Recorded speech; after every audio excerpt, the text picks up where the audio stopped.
All right, everybody, welcome to the free webinar presented by Black Octopus Sound Mastering House. We've been planning this event for months, so we're super stoked to be launching it, and really happy to have all of you here.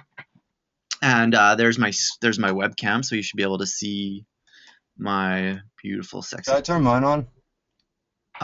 Go for it if you want to. Hello. Heyo. Hey, we're all here. Nice hat. Man. Thank you. It's Yeah. yeah. 2-1 Bandit. Yeah, I love it when I get like middle-aged women coming up to me in the grocery store going, "What does your hat mean?"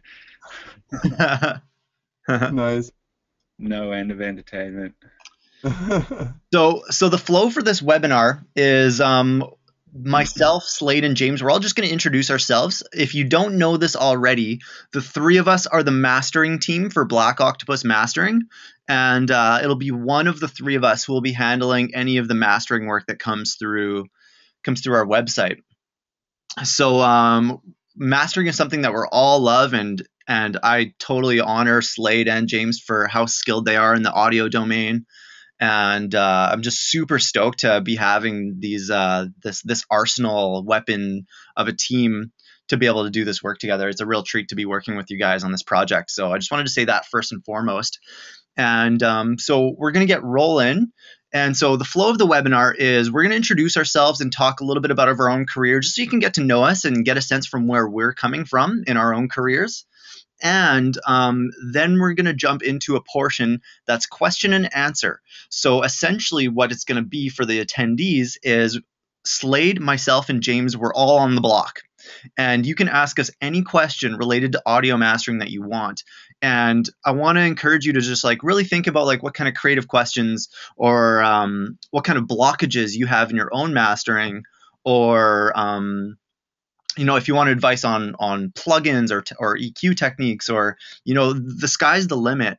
And whatever is alive in you right now, I want to invite you to ask those questions. So there's a question tab, and so just go ahead, and once we start the question and answer, essentially what it's going to be is we're just going to be looking through the questions one at a time. So it's a first come, first serve.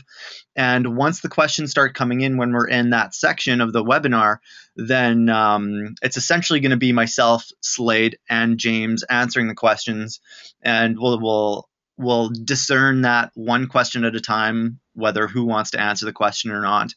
And so it's going to be really free-flowing and a really organic process. So whatever shows up in our questions is what we'll address.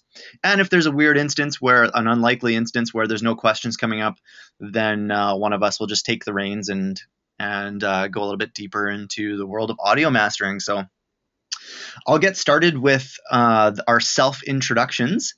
So for me, I was drawn to audio mastering immediately as soon as I got into production. I've been producing for 12 years now, and even before I started before I even started knowing how to actually write tunes, I was drawn to the mastering stage. Like I would write like the worst piece of music ever. Honestly, when I started producing, it was like the most ghetto workflow you could possibly imagine. I had no idea what I was doing. There was no YouTube. There was no Ableton out yet. I mean, like I had no idea. I had no guidance. I didn't know where to start. All I had was a program called Cool Edit Pro 2.0, and I knew I could record my DJ sets into Cool Edit Pro. And there was like a sequencing view as well. So the way that I produced music, I had no idea what a sample pack was. Like I was just blind, but I knew I wanted to do it. So the way that I would go about making music was I would go into my old vinyl records that I was DJing with at the time and record a kick drum that I liked, a snare drum from a different record that I liked, and a hi-hat. I would find places in the record where just the kick, hat, or snare was isolated and record it, and that would be the kick that I would put into my sequence. And so it was just like I said, so ghetto, and I had no idea what I was doing. And I was able to construct these terrible, muddy, brutal, not very musical sounding tunes. And at least there was flow going there for me, and I was trying my best with what the very limited resources I had to work with. However, when I got to the final stage of the track, I was my favorite part was toying around with like all the different limiting effects and stereo enhancements and things like that that I could do to make this terrible sounding track just sound a little bit better and a little bit more professional. So that was my favorite part, and that was something that I just experimented at that time without any guidance, but just was going in blind, but still experimenting and intuitively drawn to the mastering world. And so several years passed, and it was about 7 years ago, I was sitting in my studio, and I got a message from a friend of mine, and he'd heard a lot of my original productions because I had been producing for about 5 or 6 years at that point in the game, and he reached out to me and said, "Hey man, I love how your mastering sounds." And like I thought he was like ridiculous because I thought I was really self-conscious about my mastering at that time, and like still I had been drawn to it, and it was still an important part of my production flow for me. And I still was self-conscious about it, but he reached out to me and said, "Hey, I love your mastering." And I was like, "Okay, is this guy crazy?" So he's like, "Yeah, man, I want you to master a bunch of these tracks for me, and I'll pay some money." And I was like, "Are you sure about that?" Like, I don't know. And I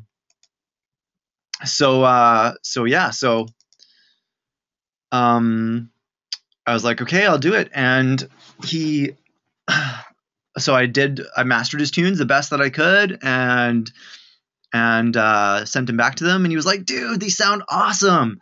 And he's like, "Here's your money," and he paid me in full. And I was like, "Okay, I guess that just happened."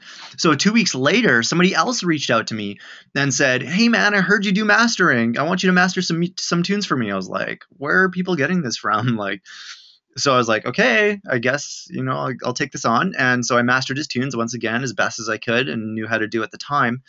And sent him to him, and he was like, "Man, these sound awesome," and once again paid me in full. And that was when I started doing mastering for other people, and it just showed up and happened. It blossomed really naturally and organically. And about 4 years ago, I decided to start promoting that this is something that I actually do as a service. And which, as soon as I started promoting it, just exploded it. I think I've mastered well over 1,000 tunes in the last 7 years maybe. And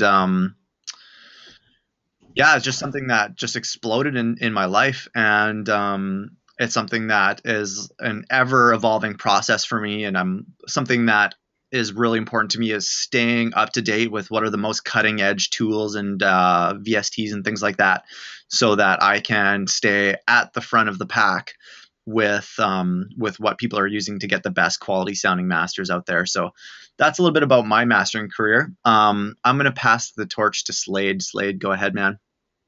Cool. Thanks for the story. I didn't even know half of your story, so that's pretty awesome.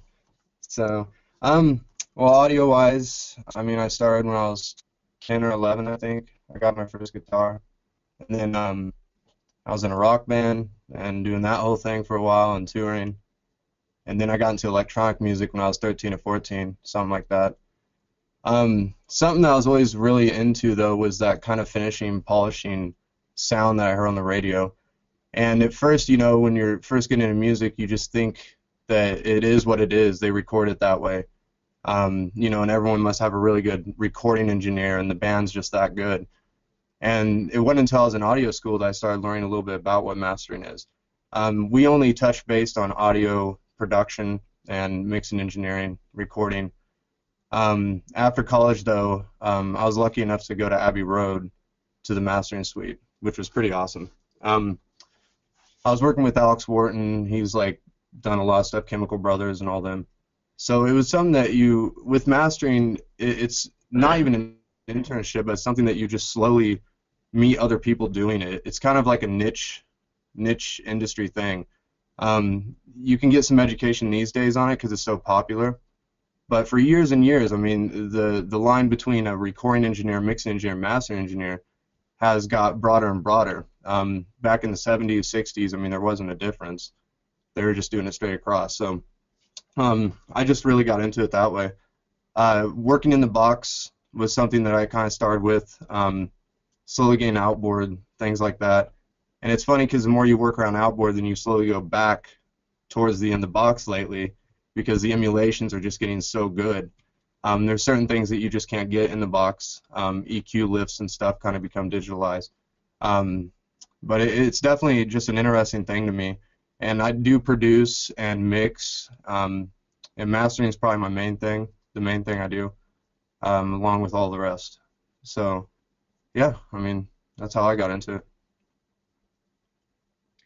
Right, looks like I'm lucky last. So, uh, my name's James. I'm a Gemini. I like long walks on the beach and music production. No, seriously. So, for those of you that don't know, my music, my production name as an artist is Crazy Daylight. I've been doing that project now for about 4 years. I was into music before that. I'm probably a bit more of a newcomer than these guys. I didn't realize these two were such veterans. I think I've been doing it for about 6, 7 years, something like that. I started uh, in doing. I went to university for music technology back about 2007, and I did a degree. I was mostly focused around live sound and studio recording, that sort of thing. Not so much about electronic music there, but I learned a whole lot of things that I've been applying to my electronic music career for the last 6, 7 years. Back then, I mean, for me, what we were taught is that mastering is this black art and no one really knows what it's about, and it's a mystical thing that's kind of magic, and I mean there is an element of that to it. I think it's the sort of thing that, like Slade said, it's not something that you just learn. It's something that you develop over time, and as you know, each year that you're doing music and your ears just keep developing and developing to a point where there comes a time where people are prepared to trust you with their creations and their babies. So um, I'm probably a bit more of a newcomer to the professional mastering game than these guys as well. I've been doing it for about a year now, and it's something that I wanted to wait. It's kind of like, to me, it feels like the final step in a producer's career is turning to mastering, because mixing, all that sort of thing, it's something that you have a lot of control over manually, whereas mastering, you really have to be able to pick apart a song and know what is best for that song and how to apply a certain technique without completely destroying the rest of it. So yeah, that's me. That's my sort of quick take on mastering and what I'm doing at the moment for Black Octopus. Sweet man, we're Thanks, glad to have you James. on board, James. Something that I want to say personally, James, about James is that man, your music just speaks for itself, dude. I mean, Thanks, buddy. you clearly got the skills and the chops going on. So we're super stoked to have you on board for Black Octopus Mastering, and I have full faith in your ability to rock out really Yeah, awesome bang and sounding masters for people. yeah, Um, absolutely. Look, I'm confident too. Yeah. Bam. I've, There's Despite being a newcomer, I feel like I've got it on lock. sweet. Yeah, feels good. Yeah. There's something a little bit more that I wanted to address that I didn't fully address when I had the stage, and that's more like the philosophy about mastering in general. And I mean, like, for me, there's a few different layers to doing audio mastering, and one of the most fundamental ones is the skills, like actually having the knowledge and the wisdom and the know-how to facilitate that process. But more so, um, I think like a person's mental space about why they're doing mastering in the first place is really important. Like the philosophy behind mastering. I mean, like, just to take a raw example from my personal experiences, I will never, ever, ever master a tune for somebody if I'm in a bad mood, or if I'm feeling sick, or if I'm not feeling like 100% up to my energy levels. Because when someone comes to me with their track, there's this huge level of trust. And they're if especially if it's their first time ever working with me, there's this leap of faith that this artist is taking and saying, this is my art that I've put my life energy, my love, my heart, body, and soul into creating, and I'm trusting you to help me take it to the next level before it gets made to the public. So I mean, like, that's such a huge honor for me, that people come to me trusting me with something that they put their blood, sweat, and tears into to assist them, to help them take their tunes to the next level. So that's a really special relationship for me, and I take mastering really seriously when people come to me with their tunes. And it's just like, it's such an honor and a privilege to be working with people to help their careers by helping them making better music. And that's what really, for me, that's what I think my dominant role doing mastering for people is like, a mastering engineer is actually a person who helps make the world a better place. And I say that not out of ego. I mean, like, I'm being super real. I mean, like, I'm saying this for Slade, I'm saying for James, and I'm saying this for every mastering engineer on the planet. It's that we're like the finishing line before music gets released out into the world. So we're kind of like that last step that kind of gives the music the green light. And so if we're receiving a track that is really distorted and muddy sounding on the low end, or really bright and harsh or on the high end, or really cluttered in the mid range, it's our responsibility to speak up and say, hey, I feel like this track can be made a little bit better on the mix down end. And I mean, like, there's this huge responsibility with mastering that, if we give it the green light, but it's actually not 100% ready to go, then we're actually facilitating music out into the world that could be better.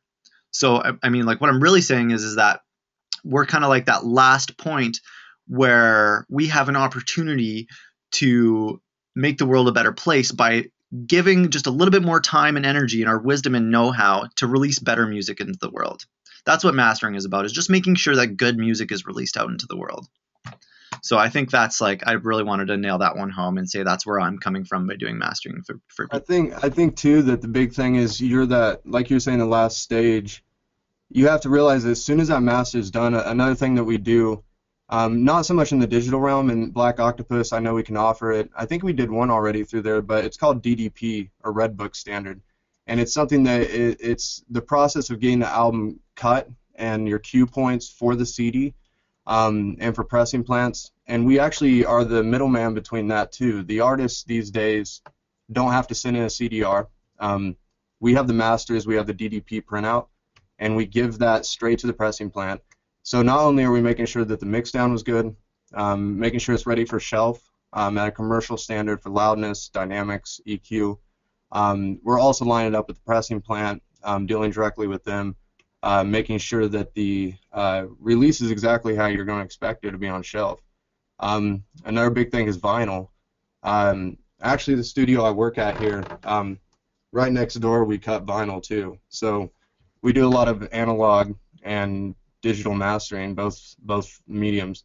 And it's all a different process, but the fact is, it's just getting it so it's consumer ready. And just like Steve was saying, it's that last little cherry on top of the sundae, and it's probably the most important part. So. Yeah, going back to what Steve was saying about getting the mix right, I think that's a main thing that I would like to look for because I mean, I actually have had quite a number of albums mastered in the past, and the times when you do it and it comes back and you listen to it and you're like, yeah, I'm happy with it, and then a month or two later and you listen again and you're like, you know what, I wish I'd just done this or done that. And having a mastering engineer which is happy to have a listen to your mix and give you some notes and let you fix it before they do their work on it is just an indisposable asset to a producer, because I mean, no one wants to have regrets with things that they can't change from the past, and that's one thing that's just going to haunt you every time you hear a song is those few things that you can't change. So if whether you're getting your stuff mastered with Black Octopus or anyone, try and find someone that you can have a really good working relationship with, not just send your tracks off. They do whatever they, think is right, send it back, and they're just like, yep, that'll, just be happy with that. 100%. Totally, James. I feel good about talking about where we're coming from and our philosophies and our histories and stuff like that. Do you guys feel good about that and jumping into questions? Yeah, I'm cool. Cool. We got some questions rolling in. Question number 1 is from Patrick. What are the typical chain of plugins you use for mastering? That's the golden question, isn't it? So I'm gonna take the reins here with this one, if that's okay with you guys, and I'm gonna open up my mastering chain into Ableton. Everybody should be able to see my screen now, and I shall open up my mastering template. And I'm happy to show you what my chain of plugins looks like. So one thing that needs to be fully acknowledged first and foremost is that we'll find that mastering engineers are like fingerprints or snowflakes. We're all different, and we all have our own different methodologies and different practices that we do. So anyway, so my mastering chain guaranteed will look totally different than Slade's and James. It's kind of like there's two core elements to mastering. Number one, it's a science, and there's a lot of math and engineering that's involved with it. I mean, like, the concept of engineering is like a mechanical engineer who builds cars for Honda. The concept is to get every single car precisely the same every single time. That's what engineering is about, is getting exactly the same result every single time. So mastering is part engineering, but there's also an art to it as well. And art will find that it never comes out the same way twice. No two tracks are ever the same. No two paintings are ever the same. So there's this dualistic quality to mastering that happens, where it's about the engineering and getting really crisp, clean, very commercial, professionally sounding results. And there's an artistic side of it where it's all different as well. So, and we can get a little bit creative and innovative with how we can make this more artistic. There's a way of being artistic with mastering as well. So anyways, here's my screen. I'm assuming you all can see it. You can see it. We're good to go. Slade and James, you can verify that you can see my screen. Yeah. So something that I just realized is that one of the plugins that I typically use was a mono version of the plugin, and that's not exactly what I want. But okay, so here's my mastering chain in Ableton, and I load this up every time I do a master for people, and there's a lot of different plugins here, and I need to be clear that I do not use them all ever. I have it's sort of like a buffet of different plugins that I can and will use, and I'll just demonstrate how I use them. So the first plugin in my mastering chain, the first 3 are orientated to tweaking the tonal balance of the sound itself. So that's like, it's not about making it sound stereo widened or anything like that. It's about taking the tonal balance of the track and working with that, and kind of like how a sculptor will, like someone who sculpts a human head, they go through like little micro details in the eyebrows and things like that, and around the eyes and around the lips to make it look like a high definition human face. These first few tools are about doing that with audio.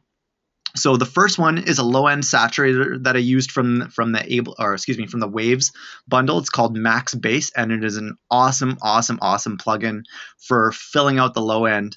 The low end tends to be a battle for a lot of different producers, so this can really help if the low end's a little bit too quiet or needs a little bit of warming up. Then we can just use this Max Bass fader here, and it introduces some extra harmonics into the low end to kind of give it a sense of that it's filling out the low end or making it a little bit fatter.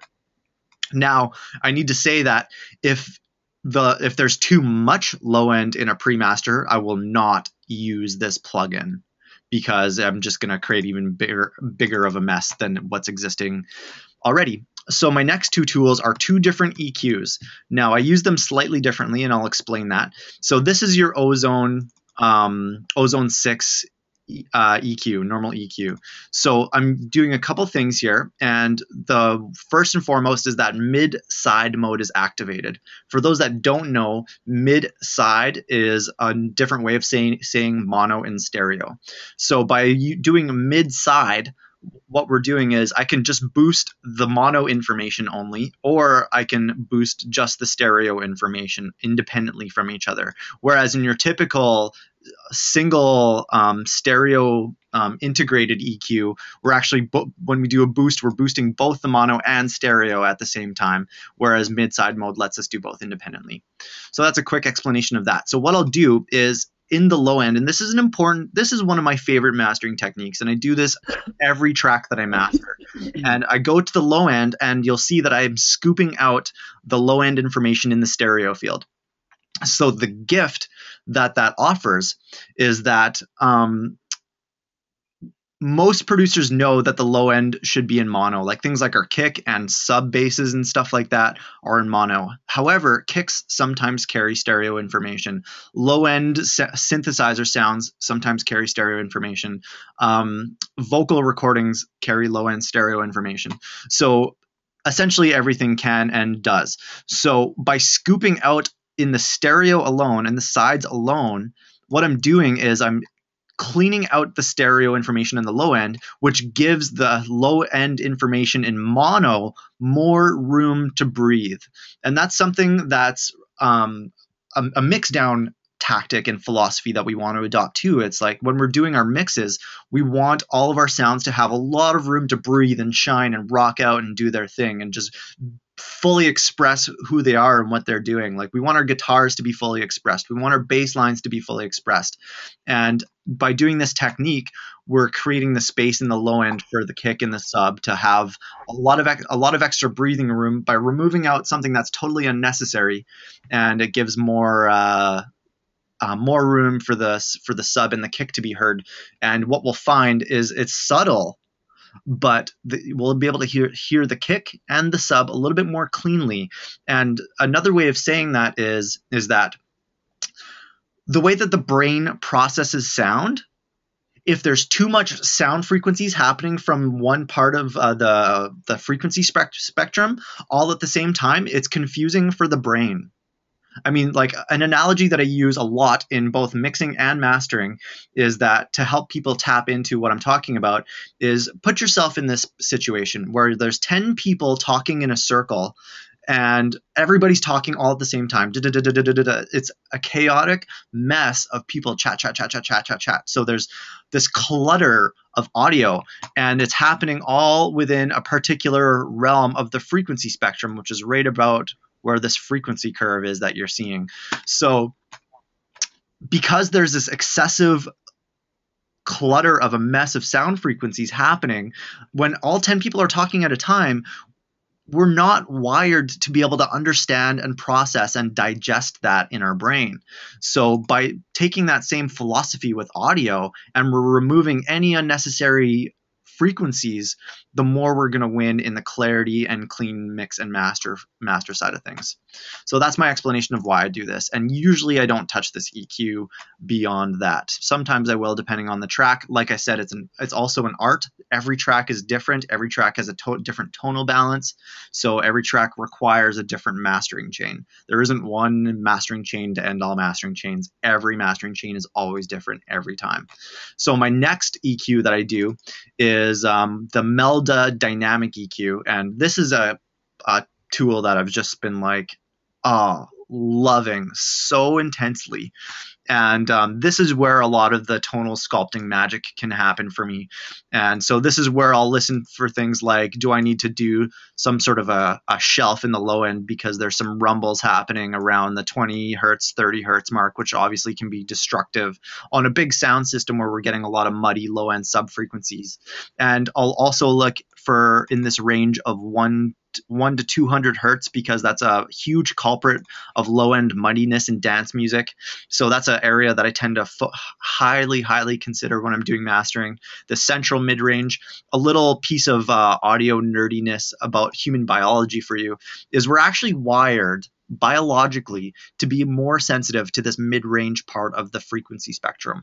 And we're biologically programmed because of something I already mentioned. That's the frequency response of the human voice. So that we're biologically wired to be more sensitive to that area of the spectrum. So this is a piece of the spectrum that I highly consider as well of what's going on.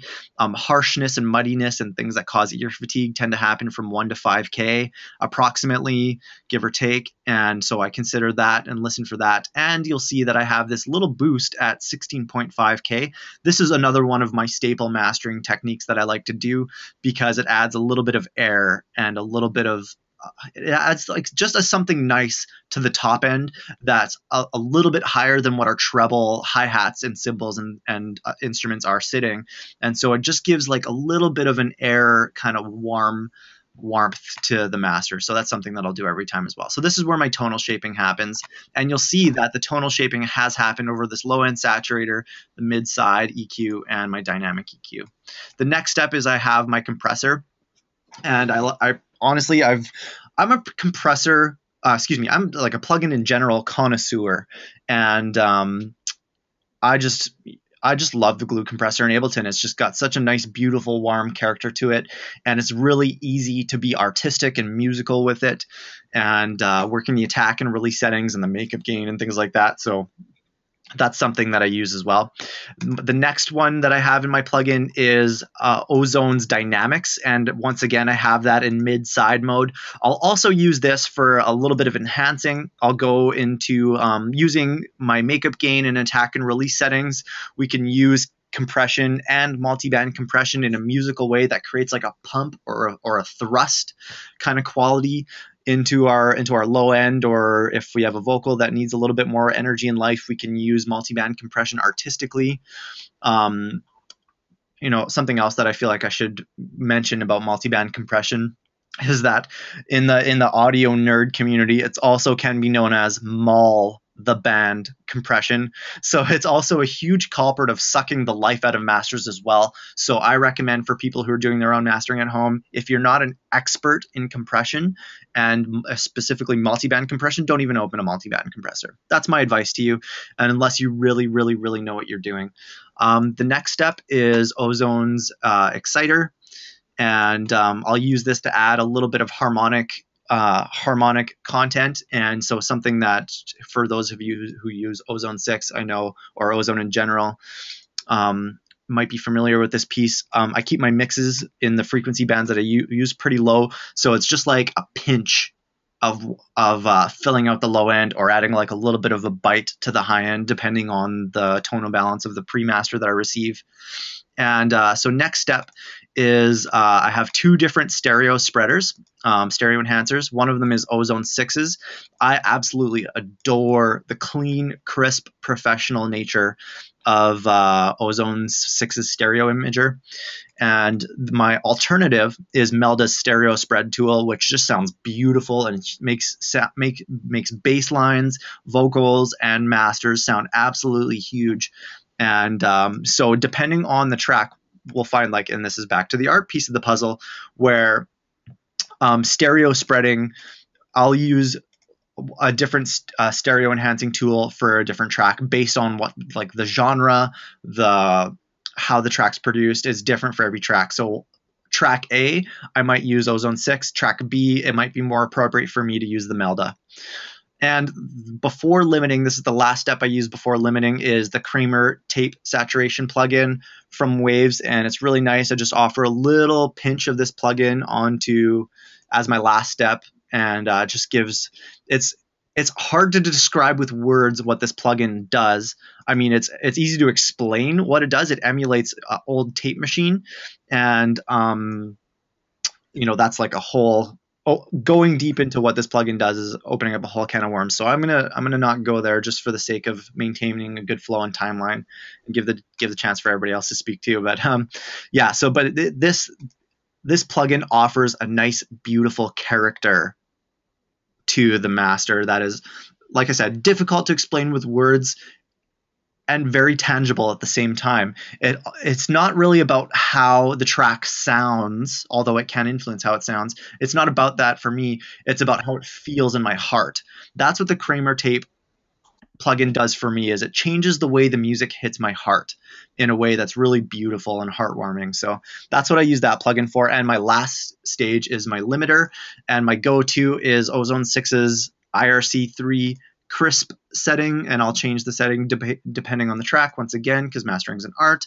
And I really appreciate the transient emphasis it has. A pre-built-in transient enhancer. So, I mean, a classic symptom of overly compressed music is that we lose our dynamics. So this can help create a sense of extra snap and crispness to our drums. And yeah, IRC3 mode, which is the highest CPU processing setting, so therefore delivering us the best quality, in my opinion. And I have an Ableton limiter, stock limiter, just as a tester. And I also appreciate Melda's limiter because it has a saturator built into it, so we can not only use it as a limiter, but fill out some extra harmonics as well. If the track is not very well produced and kind of thin and empty sounding, then I'll sometimes integrate the saturation to kind of fill it out a little bit more at the limiting stage once again. But that can be a double-edged sword, and we can create a muddy low end or an abrasive sounding high end. So I tend to be really cautious with using that. And that's my mastering chain. Does somebody else want to take it away? I'll go. Okay. If you want me to. Yeah. Dude. You want to go, James? You want me to go? Slade, you're on.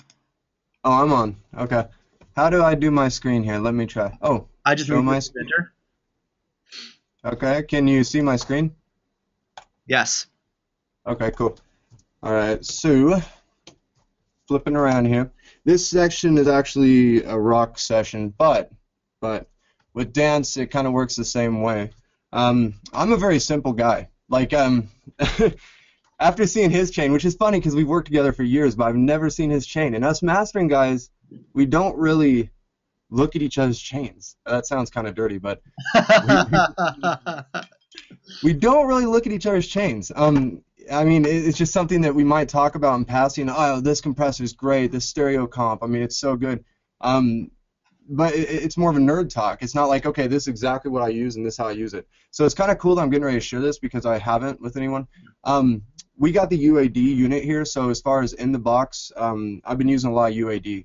The main thing that I do when I first get the pre-master in, actually I'll start with that. So as soon as I first get a pre-master in, I will check the RMS and the gain. This is extremely important. So I will analyze I'm in Pro Tools, but I will analyze right here, analyze waveform, and a good stereo mix down should be, sorry, that's the wrong one, not pre-master. Sorry guys, this is first time. This is my first time mastering, guys, so bear with me. So I run an analysis on the pre-master, and this is very important because you want at least 3 decibels to -6 decibels headroom. We fill that part up as a master engineer, and if you don't have that headroom, it's extremely hard to get the dynamics of the song. A good RMS, which is your average overall volume of the track for a mixdown, is between -20 to -25. So I click RMS, -20. That means that you have a lot of room to work with, even over the whole song duration. After we run our limiter and the mastering's done, a good master, the perfect ratio number is -11 to -10 tops. You see a lot of dubstep, this heavy festival house stuff going on that's pushing literally -7, -8. What happens is when you crank it hard, you can actually hear the distortion coming through. And to anyone that's an audiophile, it's extremely ear-aching to hear anything distorting like that. Another thing is ear fatigue. With dynamic tracks, even in dance music and a DJ club, stuff like that, people will actually play songs more that are not overly compressed because of that ear fatigue. Our brains trigger that response, and it's kind of a subconscious thing. But you can sit there and hear a 1970s record of Led Zeppelin, for instance, over and over and over and over, and it has this longevity. A lot of that's not just the music or the recording or the way they did it, it's the dynamics. With this overcompressed crap that you hear on Beatport, and I'd say 90% of it, no offense if you're one of them or labeled as one of them, it's just that it's ear aching, and that's why a lot of stuff is short-lived. There's a longevity with those dynamics. So anyhow, back to topic. So that's when you have a good RMS, good peak level, so now you know you're ready for mastering. So I will pull up the EQ here. So this is the Bax EQ, and this is actually an outboard unit too, so I'm just showing you the in-the-box UAD unit. The Bax is so amazing, and it's extremely simple. As you can see, you can choose your cuts for your high pass, low cut, or up here, you can do your low pass, high cut. And it's something that you can easily boost or cut into the original mix down and be able to kind of sculpt in for the overall spectrum, just very simple. And with mastering, each element that you do is very minute, extremely small amount of changes. But after the chain, when you hit that limiter, all those changes become lifelike. So every little element, you don't want to overdo it. You don't want to overthink it. The mix down is extremely crucial, and you shouldn't have to change much as far as harmonic content, stereo imaging. I literally have probably touched Imager 3 or 4 times in 10 years of mastering, because if you have a good mix down, you have a good stereo response. If it's not getting that for me, then they go back to mixing, and I will ask them to do that for that reason. It's better than to artificially try and spread something that in the mixing stage it might need something that the tom needs to be spread a bit, or something on the dynamic range with that. It's not something that I really want to sit there and be like, okay, now I'm going to force your track to become a stereo image. So it's just one of those kind of things that it's just my personal preference. So this is a very basic thing though, and I will always do a 35 to 30 hertz roll off. Even in clubs, 20 hertz and below, there's no point. We can't audibly hear it anyhow. It'll blow out your subs. 30 to 35 roll off is actually still audible at a low frequency down there, and it actually gives you more room for volume when you get to your limiting stage. When you cut the lows, the low end takes up so much room in the dynamics that the more low end you have, the less volume you're going to get at the end. So some of you at home that might have been chasing, like, why can I not get my track as loud as the stuff that I hear on the radio? A lot of that probably has to do with your low end. So you really need to look into that, and through compression or EQ, roll that off and bring your low end down. So this is a very basic thing like I do, and I just do the cut with that. Then I move on to another EQ, and this is a little bit more sculpting one. And this is a Manley, and this is the Massive Passive. I'm sure a lot of you guys have heard about it. Once again, this is made for mastering. There's outboard units of the same exact thing. UAD, though, is extremely close on this. With EQ, though, outboard is better. That is for sure. You get a harmonic content from it, and the lifts are not as digitalized as something that is in the box, but UAD comes extremely close, and the Massive Passive is one of them. So as you can see, there's certain things that I cut, which is a little red thing. Can you guys see my mouse? Like, Steve? Steve? Anyone? Can you hear me?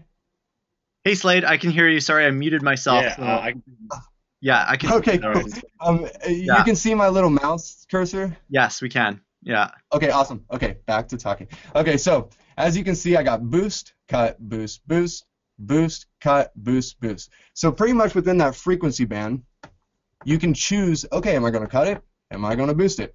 And once again, it's that simple nature of mastering. It's simple. I mean, you can choose your shelf or your bell, cut or boost, and it minimalizes exactly what we're doing as a master engineer. If you overthink, you're going to overcomplicate the mix, and the mix itself is already complicated enough. You got so many instruments and so many elements going on in a track. Our ears are already trying to perceive that, so there's no point of sitting there and just adding to it as a mastering engineer. It's about getting what the best quality thing about that mix is and emphasizing on it. As he was talking about earlier, when Steve was talking about the muddy range, I will actually open up. Okay, we'll just go down the chain here, and I'll talk about the muddy part in a bit.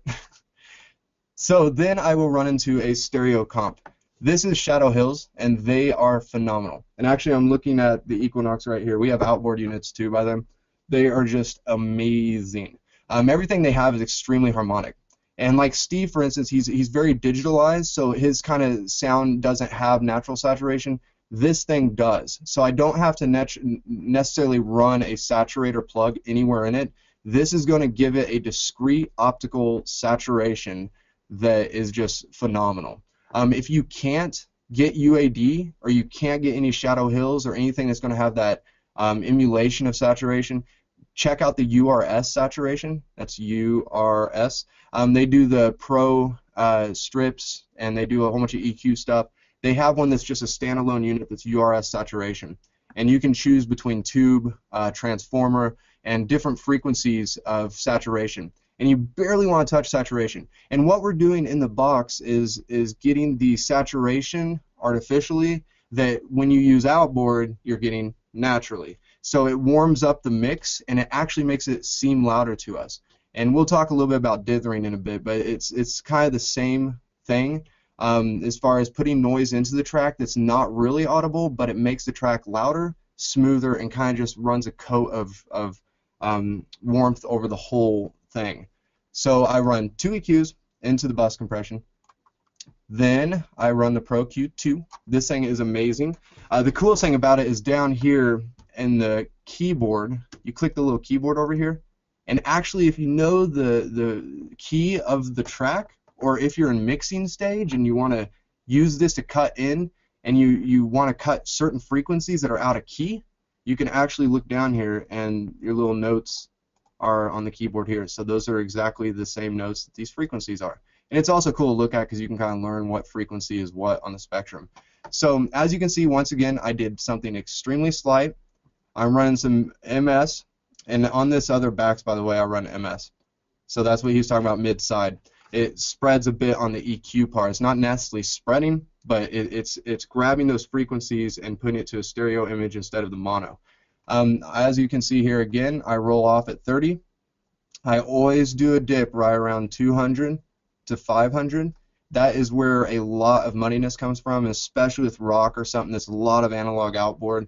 You really have to cut that. And it's also allowing for the spectrum of the highs and the lows to pump through more and give you more dynamics. When you cut that muddiness, it allows the other part to be more audible. So it's a really cool thing. And actually when I'm mastering is I will take this frequency when I first start, and I will just run it like this while I'm playing the track, extremely tough, and just run and find where there's actually just a little bit of harmonics, not affecting the song so much, but just clean it up. So you're not wanting to hear like, oh, okay, I'm sweeping and then the snare's gone.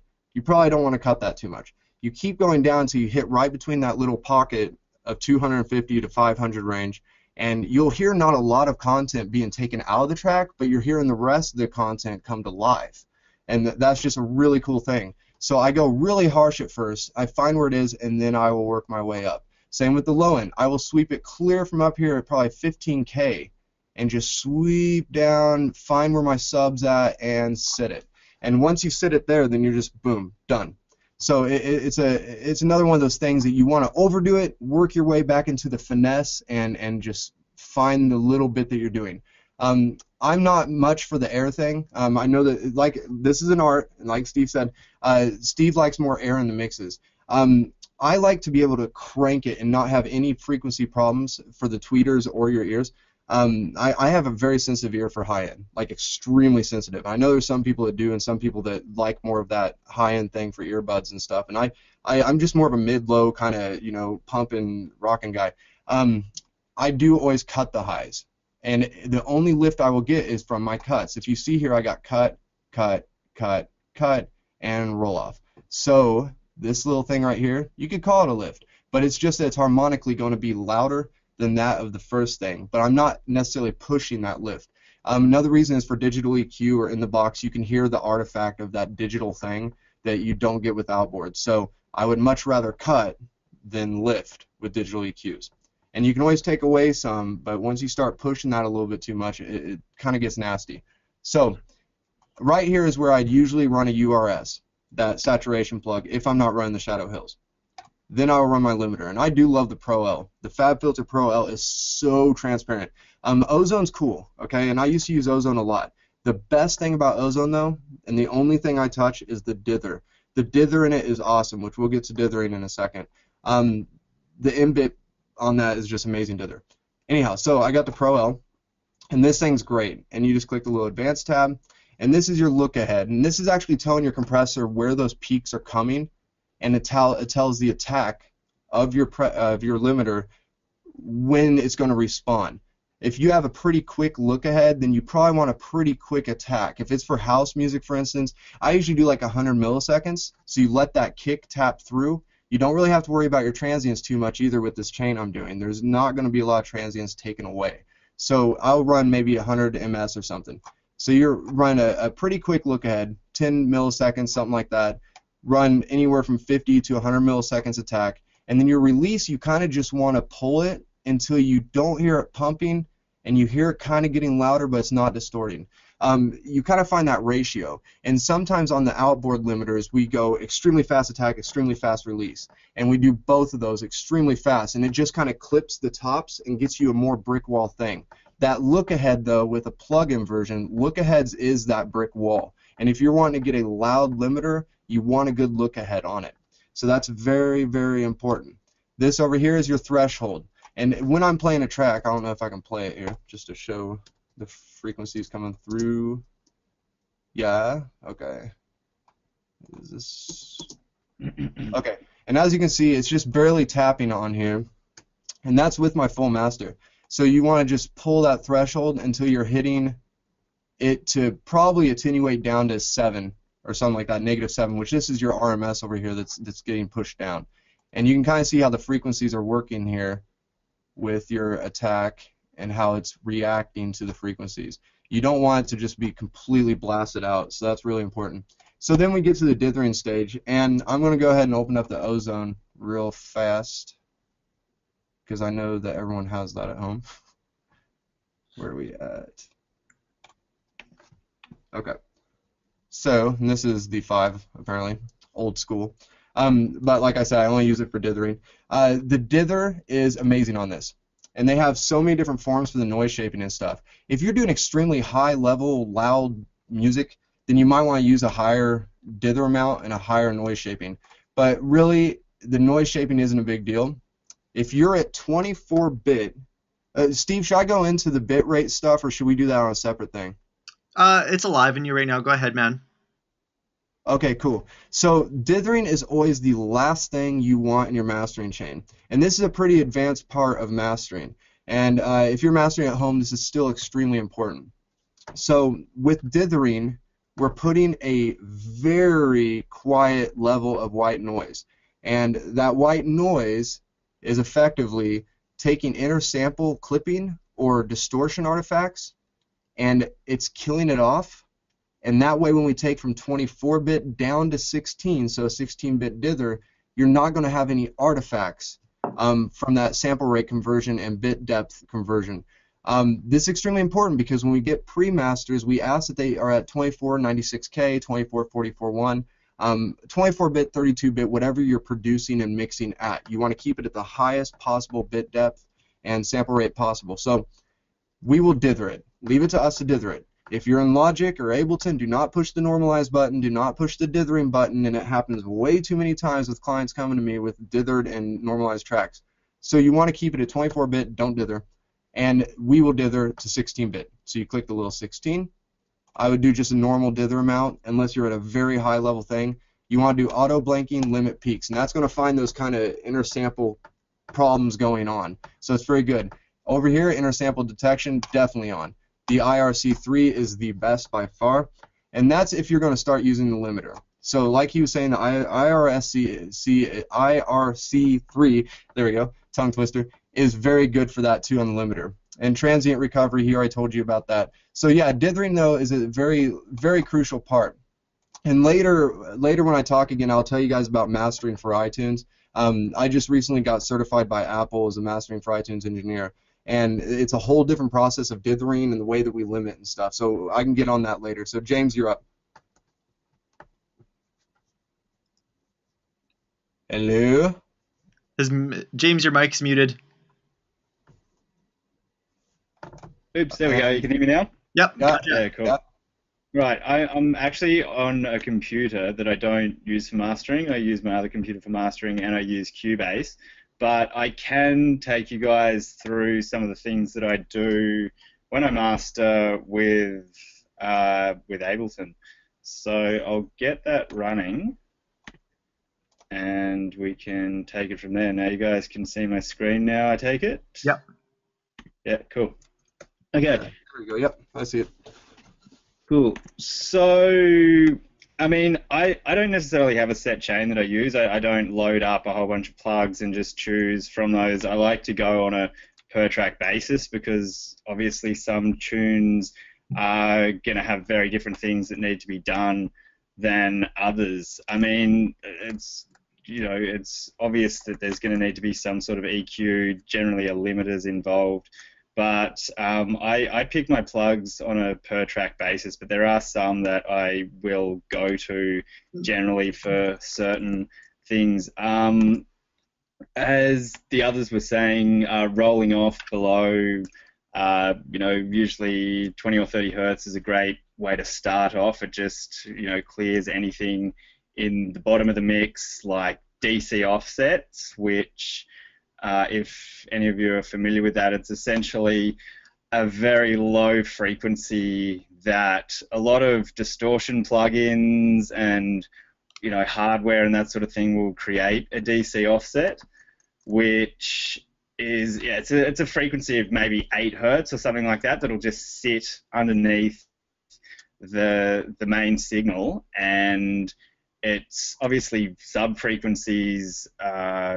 They produce the most amplitude of any other frequencies. So if you've got DC offsets in your mix, then it's definitely going to bring down the volume that you can push it to before it starts to distort, or it's attenuating your overall loudness. So that's another good reason for using for rolling off. Now, Steve was talking about using multiband compression earlier and saying steer clear of it if you're new to it. And I do agree with that somewhat, but I mean, I just like to bring up a plugin that I use quite a lot in mastering and in other areas of my mixing, and it's not multi-band compression, but I'd call it band compression. And the plugin that I'm talking about is this Waves C1. Essentially, most of you, if you've used Waves, probably have used the C1 before. But the C1 Comp SC has these extra features that I use, which is the EQ mode. There's sidechain and split mode, and split is the main one that I use. The difference between those is wideband compresses the whole frequency spectrum of the material that you're running through it. Sidechain, essentially you select a frequency band, which is within this red area here. The point at which you are setting it is just shown there. And what that means is that any of that material that's within that curve is going to be the key input for the compressor, so it will trigger the compressor.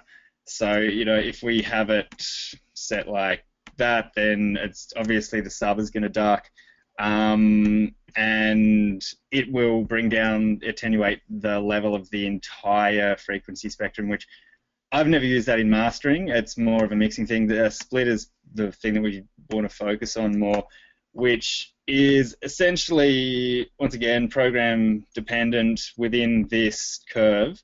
And the compressor only compresses the content that is within that area of the frequency spectrum. So you can just compress your subs like that. And the rest works the same as a normal compressor. You have a ratio, you have a threshold, your attack release, that sort of thing. So, I mean, something that I would use this for is, say, if the kick drum is punching way too much. Quite often people, have given me mixes where, say, 200 hertz of the kick drum is just whomping, and it's probably just to do with, perhaps their speakers are particularly bassy, so the low end of that kick drum is kind of sounding bigger than it is, and then you sort of compensate with some higher frequencies. So using this, you can, say, just control that area of the kick drum without compressing the rest of the mix, and hopefully you'll be able to get it to a point where it's not only it's just affecting the kick drum and not doing too much else to the rest of the mix. Because whenever you're using something like this, you really have to take into account what it's doing to the rest of the mix.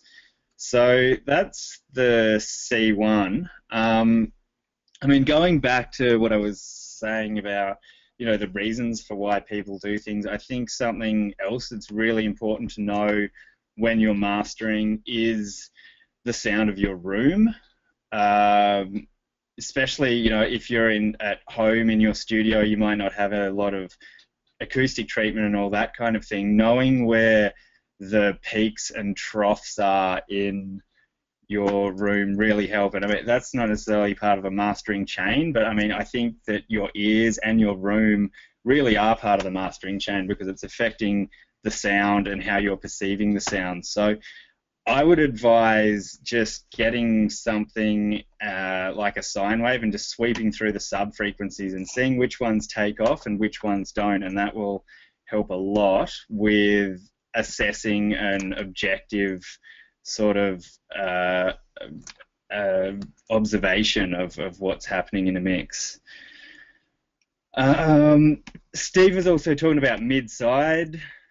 It's something that I use. I prefer to make my own mid-side chain. I haven't done this in Ableton for a long time, so I'll show you guys roughly how I go about doing it, if I can remember. So essentially with mid-side, you've got your mono information and then you've got your out-of-phase information, which is the sides which give them the song its width.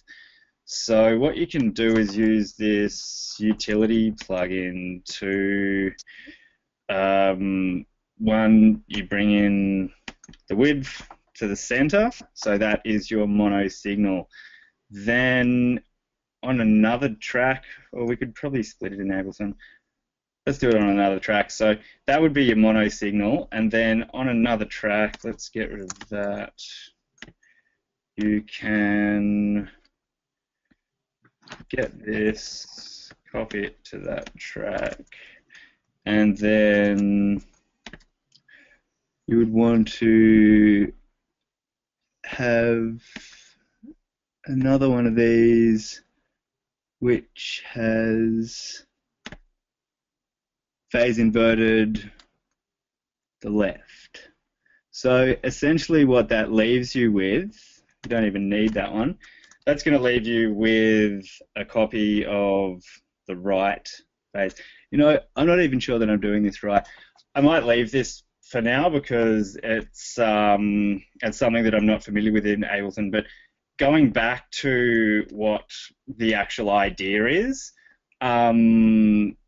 once you have your mid and your side separated, much like what Steve was talking about with the EQ that he uses to just cut the sub on the mids, you can, once you've separated those, you can have control over the stereo and the mono signal independently, and that allows you then to grab any plugin that you want and run that plugin on the mids or the sides. So it's a really great way to be flexible.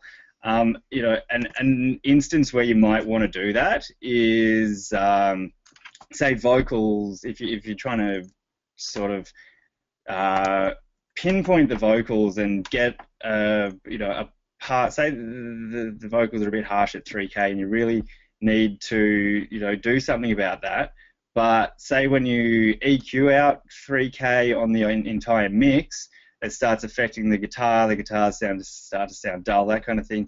So what you would do is you would make a mid-side matrix, and then that gives you the mids, and generally your guitars are going to be stereo to give you the nice width that you get with stereo guitars, double tracking, all that sort of thing. So the vocal is usually centered. It's a mono thing in the mix. So you have the vocal processing on the centered part, on the mono signal, and then you can pull the 3K on that, and it's not going to affect the guitars so much. So that's a really good trick to be able to use. I hope that that was explained okay with my using Ableton, and yeah, not really knowing how to set up that chain so easily in Ableton. And moving on, something else that I like to use, similar to Steve, is the Isotope Exciter plugin, which I have here. Where are we?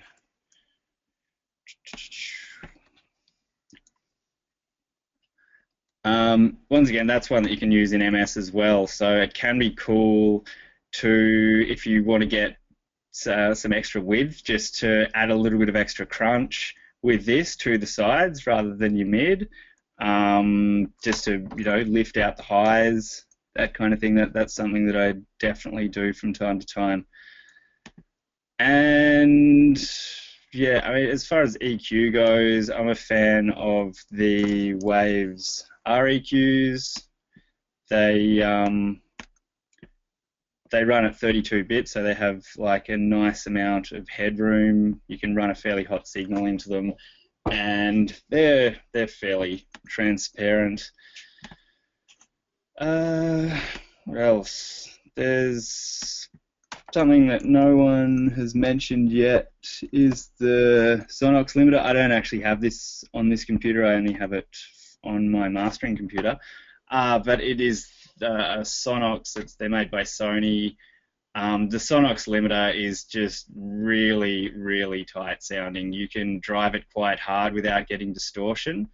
It also has really good dithering on it, same as the Isotope products. So if you don't love the Isotope stuff, I would seriously consider giving the Sonox limiter a try and seeing whether you like that better, because that's my go-to instead of the Ozone stuff.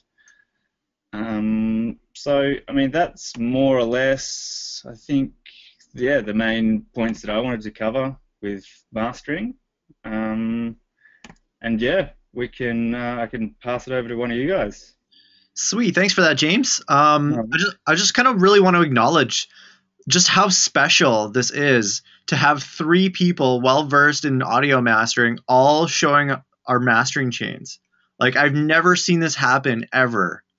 And Slade kind of alluded to that right when he first started his rant, that we don't really talk about exactly what our mastering chains are. So for us to be able to do this in front of an audience is just like a really special experience for people. You know, I don't think, like, I've only ever done that for, you know, maybe a couple people. So to be able to do this publicly, and this video is going to be going on YouTube too. So that's really something. Yeah. Okay. So I'm going to jump on back as being the presenter, and so we're going to keep rolling on the questions. So the next question is from Andy. The question is when is the right time to use a compressor, and any tips on using them most effectively? So that's a really awesome and very important question. First and foremost, I'll just address where I keep my compressor, and this is just what I was taught in my mastering training. And so we do this flow where we affect the tonal balance of our track, and then once we're totally happy with the tonal balance, that's when we go into compression. And so if we were to compress first, then we're getting a totally different signal being fed into the compressor. So it's a totally different level of amplitude on both the low end and the high end that the compressor is responding to. And then we're mega altering the tonal balance after. It doesn't really give us an accurate form of compression and mastering. So it's better to alter the tonal balance first and give the compressor feed the exact tonal balance that we want into the compressor, so the compressor is responding to the tonal balance that we want. I hope that I explained that in a way that makes sense, but that's my answer to the question. And when I activate my compressor, something that's really important for me is depending on the genre, let's say we're working with like a dubstep or a trap or some sort of like 100 BPM to 140 BPM genre, I'll keep my attack time as with the glue, it's always as high as it can go, which is 30 milliseconds. And the reason why that's utterly important is to let the initial transient on a drum squeak through. I'm going to open up my internet browser here, and this is just for the benefit of people attending the webinar. Let's really look at a drum transient. This is the perfect image right here. So when we're talking attack time on a compressor, it's responding to the amplitude of our audio. And so this is the first peak that's going to touch the compressor because it's the highest amplitude. This is also our transient. The definition of a transient is a spontaneous burst of energy. So there's multiple forms of transients, but this is an audio transient specifically. So this burst of energy, this initial burst of energy, is where all the excitement of our drums is contained. It's where our punch and our snap and crispness dynamics of the drum is contained. And if we're doing compression, and another way of talking about compression is saying gain reduction. The words compression and gain reduction are synonymous. So if we're doing gain reduction, like that is quite literally the reduction of gain or volume, if we're reducing the gain of our transient, we're actually quieting the snap and we're sucking the life out of the snap.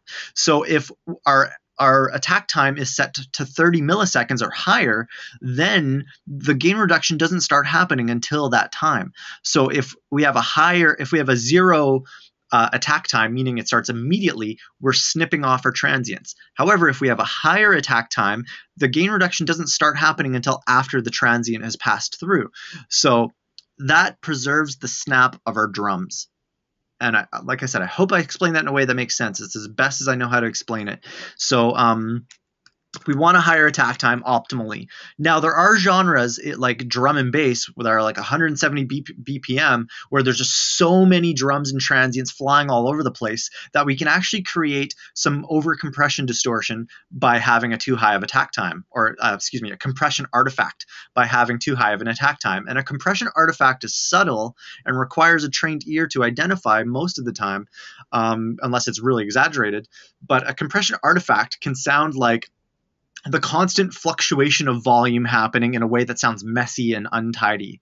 That is too much compression. A very wise piece of compression advice that you can receive is some of the best types of compression are when you can't tell that compression is actually even happening at all.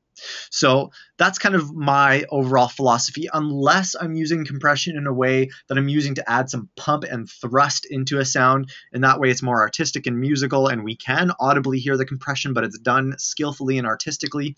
But yeah, so as a rule, I keep my attack time high.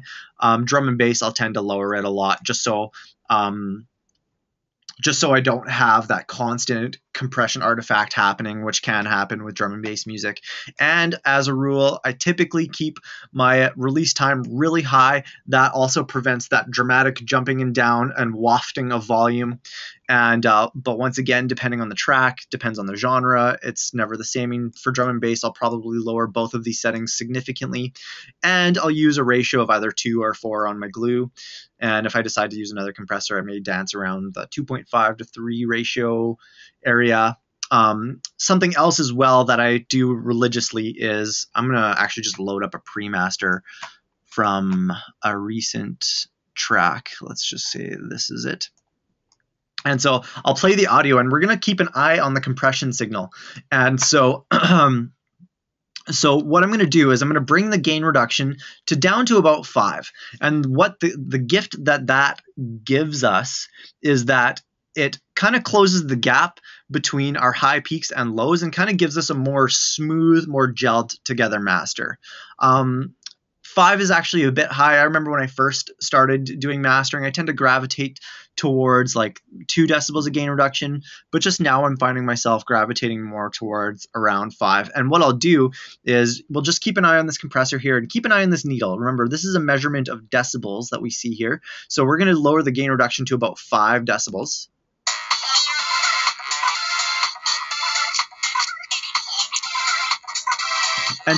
And see, notice because my attack time and my release aren't very high, are high, that this needle doesn't move a lot. Whereas if it's like this, you're going to notice it jumping up and down rigidly.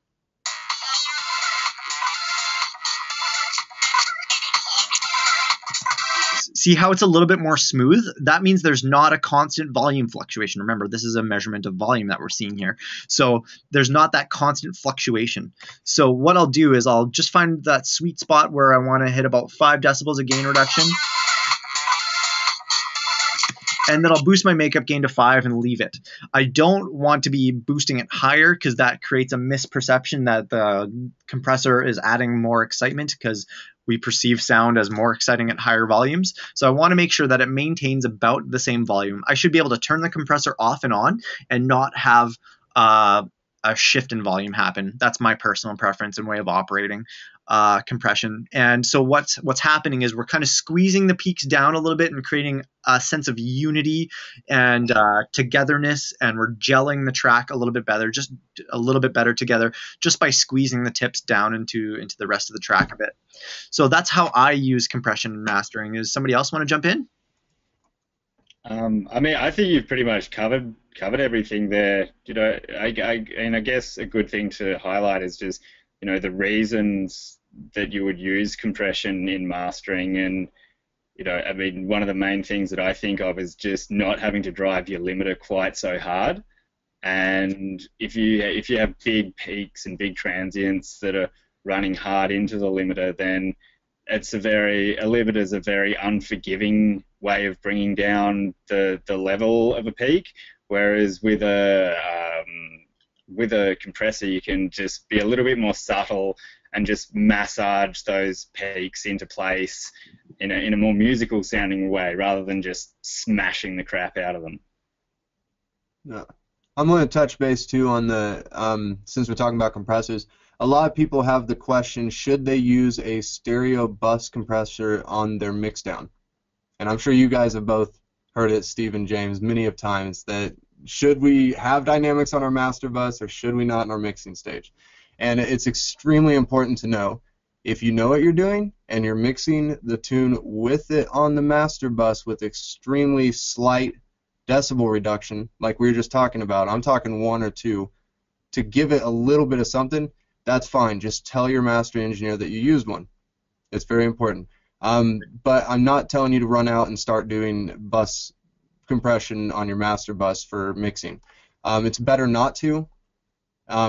Sometimes, like, we have an API 2500 outboard and stuff that my studio partner loves, and when he does rock, he throws everything through there or runs the plug version, whichever. Or with rock and stuff like that and folk music, it really kind of brings it to life, and we will put the gain reduction up a bit to give it some harmonic content. For dance music, which I'm guessing most of you guys are probably doing electronic music, it's best not to do any bus compression when you send us the mix down, and just let us do that bus compression, because that's essentially what Steve was talking about and James was talking about. That first compressor after EQ, we're taking the EQ of your track and we're running our own bus at that point onto the master. And just we're kind of doing the job that you could have, but after a little bit of mastering EQ. So yeah, I feel like if you need to do mastering chain stuff for your mastering engineer to get it right, you know, if he's not getting the compression right, then maybe it's not the right person to be getting to master your tracks. Because, I mean, anything that you can do, you know, a mastering engineer should be able to do themselves. So it's just kind of adding extra complication to things that might not necessarily be needed. yeah. Great. Awesome. Next question. Chris, is Slade at Influx Studio right now? Yes, I am. Do you not see the platinum records on the wall back there? About 1, 2, 3, 4, 5, 6, 7 of them. Yours, aren't they? Yeah. Yeah, this is Influx, though. Yeah. Chris also mentioned, I just noticed you all have beards. We did all have sweatshirts on too. That's why I took mine off to get the sore thumb. That's awesome. Okay, so number 1 tip of mastering: grow a beard. Yeah, I think it dampens. Trying. He's doing his best. It's. It dampens the frequencies. It's acoustic installation for the house. Yeah. Okay, next question. Joseph, I sent a message to Joseph asking him to further elaborate on this question, just so we can answer this with clarity. But I didn't get a response from him. Joseph, if you're hearing this, I invite you to rephrase this question in a different way, just because I really want to nail this question and really answer what you're asking. So the question that he typed is, in the situation where you don't have a separate sub for a track, what would you do to compromise for that? So are you talking about at the mixdown stage, Joseph? This is where I'm a little bit unclear, because this sounds like a mixdown question to me. Like, it sounds like you're asking that if in our track, in our mixdown, if we have a baseline sound that is independent without a layered sub bass to fill out the low end, what would we do to compromise for that? I just want to be clear about that question. Steve, What do you hey, guys think? Steve, maybe we should talk real fast about what is mixing and mastering, because we have not, and a lot of people don't realize exactly the difference. I mean, just like that, a lot of people think mastering is essential to the master bus and mixing, stuff like that. Right, okay. Go ahead, man. Do you feel like you want to take that Oh, away? it's quick. It's quick, really. So, I mean, the process is you write a song, and then you record a song. Well, this is just stereotypical. I mean, of course, us at-home producers are like, you write, produce, mix, master all yourself. But the process of writing a tune is you write it, create it, record it, or track it, or produce it, and then you mix it, which is all the elements separate. So your kick, snare, sub bass, everything, to get it to glue as a mix down, which is called summing. Anything that's through a stereo, when you sum more than one channel, it's summing. So you're getting your mix down sum, and then you send the pre-master mix down to a master engineer, which is a stereo interleaved or multi-mono. And that's the main process. And a lot of people, when they're first getting into mastering, they really are kind of confused, like, okay, where does mastering come in? What is it? And so I think that might help clarify. Yeah, good call on addressing this, Slade. Something that's shown up for me a lot in my mastering career is people asking me, it's their first time getting their tracks mastered, and they say, what do I do? Do I just send you my Ableton project file for my track? And the answer to that is definitely no. What you send is a pre-master wave. Now, what I'm going to do is it's coming up right now, so I'm just going to post it on the Black Octopus Sound Facebook group. And what I'm going to do is I'm going to post a document that we have. Actually, it's on our Black Octopus website. It's how to prepare a track for mastering.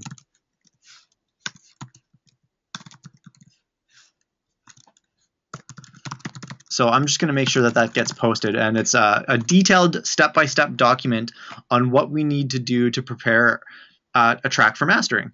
And let me just find that here on our site. You spelled my name wrong. What? Go back down to my name. It's L-E, Templeton. What? Okay, we'll get that. I quit. Over. It's all over. It was over. It's blasphemous. That is so funny. Good timing, huh? That's really funny. Okay, so it's going on this event page right now, and it's honestly, this document is amazing. I wrote it, and I think Slade made some edits to it, and it's about a 4-minute read, and it can save hours of headaches down the road for yourself and mastering engineers. So it's on both the Black Octopus Sound Facebook page and the event page for this webinar, and there you have it. So preparing a track for mastering. It's a detailed step-by-step how to prepare a pre-master wave. So anyways, Joseph, let's see if he elaborated on his question. Not yet. Okay, so we're going to move on. Would you rather work with stems or a bounced stereo wave? I've heard people say that this is more controlled frequencies with stems instead of a bounced wave. That's by Patrick. Good question. So we sort of kind of tagged on that a little bit with just that little blurb that we just had. Ideally, we would want a single track stereo wave of your pre-master wave. And so how to prepare that is in that document. But yeah, we want a pre-master wave that's not peaking too high, around -3 to -6 decibels, like Slade had mentioned earlier. There is another service called stem mastering, which is about anywhere from about 4 to 6, 7, maybe 8 stems of like your whole drum track together, kick, snare, hats, all your basses together, all of your vocals together, etc., etc., as single stems. And this gives the mastering techs a little bit more flexibility to alter the balance at a sort of a mixdown level, and it empowers us a little bit more to make some finer tune adjustments. Let's say if we need to take out 120 hertz on just the bass tones, that empowers us to be able to do that. However, as a service, it does take longer, so it usually comes with a higher cost, and that's consistent with any mastering house or any mastering engineer that you would work with. So it's really common. It's common with hip hop. A lot of hip hop guys do stem mastering for that reason. They have their very basic setup of instrumentation, their bass, drums, and then the vocals, and they trust the mastering guy to kind of get. And I mean, with most genres, I prefer just them doing their mix down. It's an artistic flow for them. But with stem mastering, hip hop's kind of a cool thing to work with. You have a lot of backing, ad libs, stuff like that, that we can really isolate from. And you can poach their acapellas. Yeah, nice Kanye West auto tune on it and everything. So.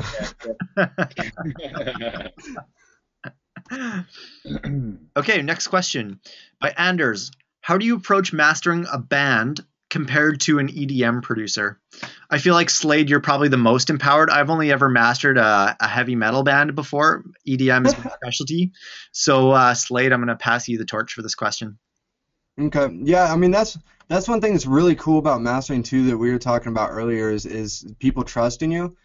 It's with their work, and one of the coolest things I think in my career so far is working with so many genres and so many cool artists. And from the bedroom producer to a platinum selling band, and I mean just all different genres and stuff. And every genre is completely different. Anders is one that asked, right? So Anders, I know I've mastered some of your rock stuff. I think this is the Anders. As you know, the chain that I just showed was more for rock. With EDM, it's actually a little bit even more in the box. I might use the multiband from FabFilter. We were talking about multiband earlier to really kind of chisel in and house music, let it pump a little bit more, and you can kind of doctor it up more for the club. It's a little bit more compressed with dance music. Not louder necessarily, but it's a little bit more gelled. With rock, you kind of want a little bit more headroom even on the master RMS, and you want more of those dynamics for the overall noise of it, since it's not so in-your-face drums and everything. But it depends on the genre of rock too. Singer-songwriter folk stuff, there's a lot of mid-lows that you have to focus on EQing. Every single genre has its own chain, really. And I mean, it's kind of hard because sometimes the lines blur. Sometimes I'll be working on a folk track and might do some technique that I would do on a house track. It depends. The percussion elements, things like that. So really, if you break it down with mastering, you have the compression or dynamics. Some genres need a little bit more dynamics. Some genres need a little bit more of the gelling. Then you have your EQs. Some need a little bit more precise EQing, and some need a little bit more just overall shaping. And then you have your limiter function. Some need a little bit more push on that threshold and louder for beat port and stuff, or you can let the headroom ride. Film scores, for instance, or jazz music or classical. You don't need to pull much threshold if you even touch it. It's something that there's so much RMS from the ambience and everything that it seems louder than if you have something that's driving like drum and bass or something. So that's a good question, though, because, yeah, every genre is definitely a whole different chain. Sweet. Thanks, Slade. The next question is from Magdalena, and her question is why is dithering important? And a simple and concise way of saying it is dithering is important if you want to think about it in audio quality and audio fidelity terms, because that's what it's really about, is the industry standard format for things like a CD release, or if you buy a track off iTunes or Beatport, is 44.1K 16-bit. Okay. Not true. Hold on. MFIT, man. Okay. Mastered for iTunes. Okay. So not iTunes. Okay, go back though. iTunes. I stand corrected. Elaborate, Slade. Oh no! We'll talk about it later. Just iTunes is doing this new thing, and we'll talk about it in a little bit. But Okay, so at least Yeah. speaking for Beatport and other most online retailers, and especially printing CDs, the industry standard is 44.1K and 16-bit. So most audio production is done at a higher bit rate, so 24-bit, 32-bit, etc. And so when we're bringing a higher bit rate down to a 16-bit rate audio, it sort of gives us this impression that it fills in the blanks that we get from rendering down from a higher bit rate down to 16. So dithering emulates a higher bitrate quality for 16-bit. So it's just a technique that's done in the digital audio engineering domain to give us a higher sounding quality. And something else about dithering that really needs to be known is what happens if you don't dither. I mean, the actual sort of digital process essentially fills out 8 bits from 24 to 16 with random noise. And what it's filling in is the subtle nuances in the frequency spectrum that we don't really hear per se, but our ears can somewhat perceive it subconsciously. So if you don't dither from 24 to 16, what happens is called truncation, and essentially you're just losing that bottom 8 bits.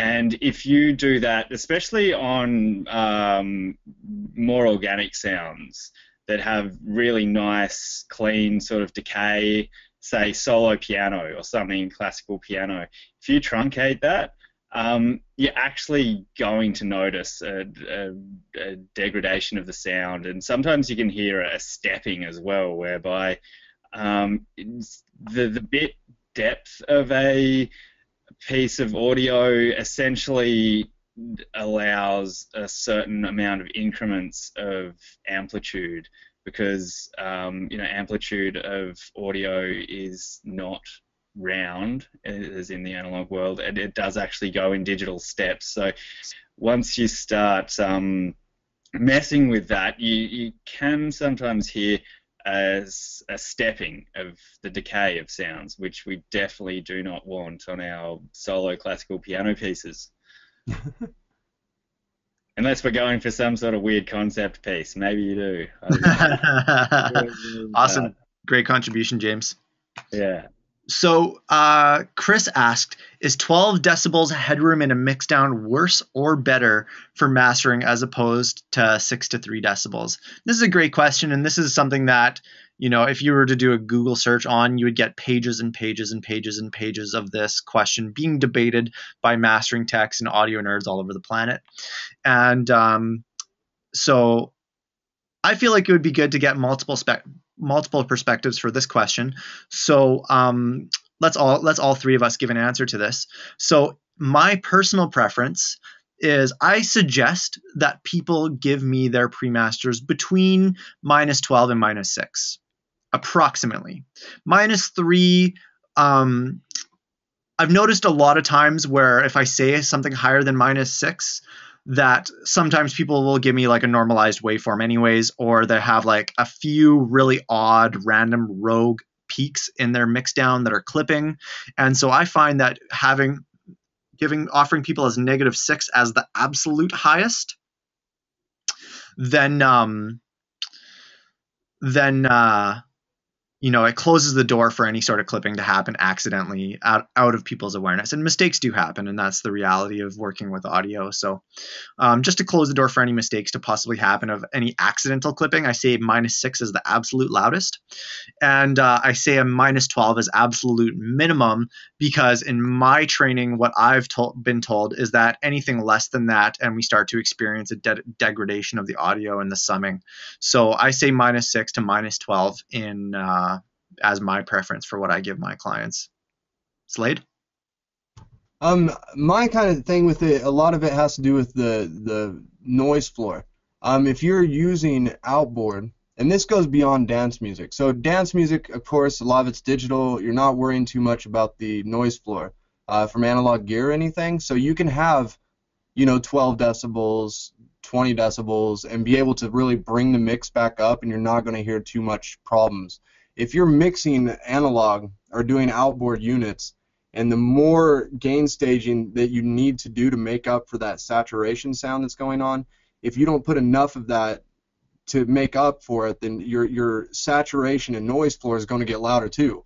And if you don't have enough headroom of your actual musical instruments and everything that's going on, your elements in the mix, then when we push it 12 decibels on the limiter plus the artificial 9 on the limiter, then all of a sudden that hiss sound is going to be heard and really noticeable.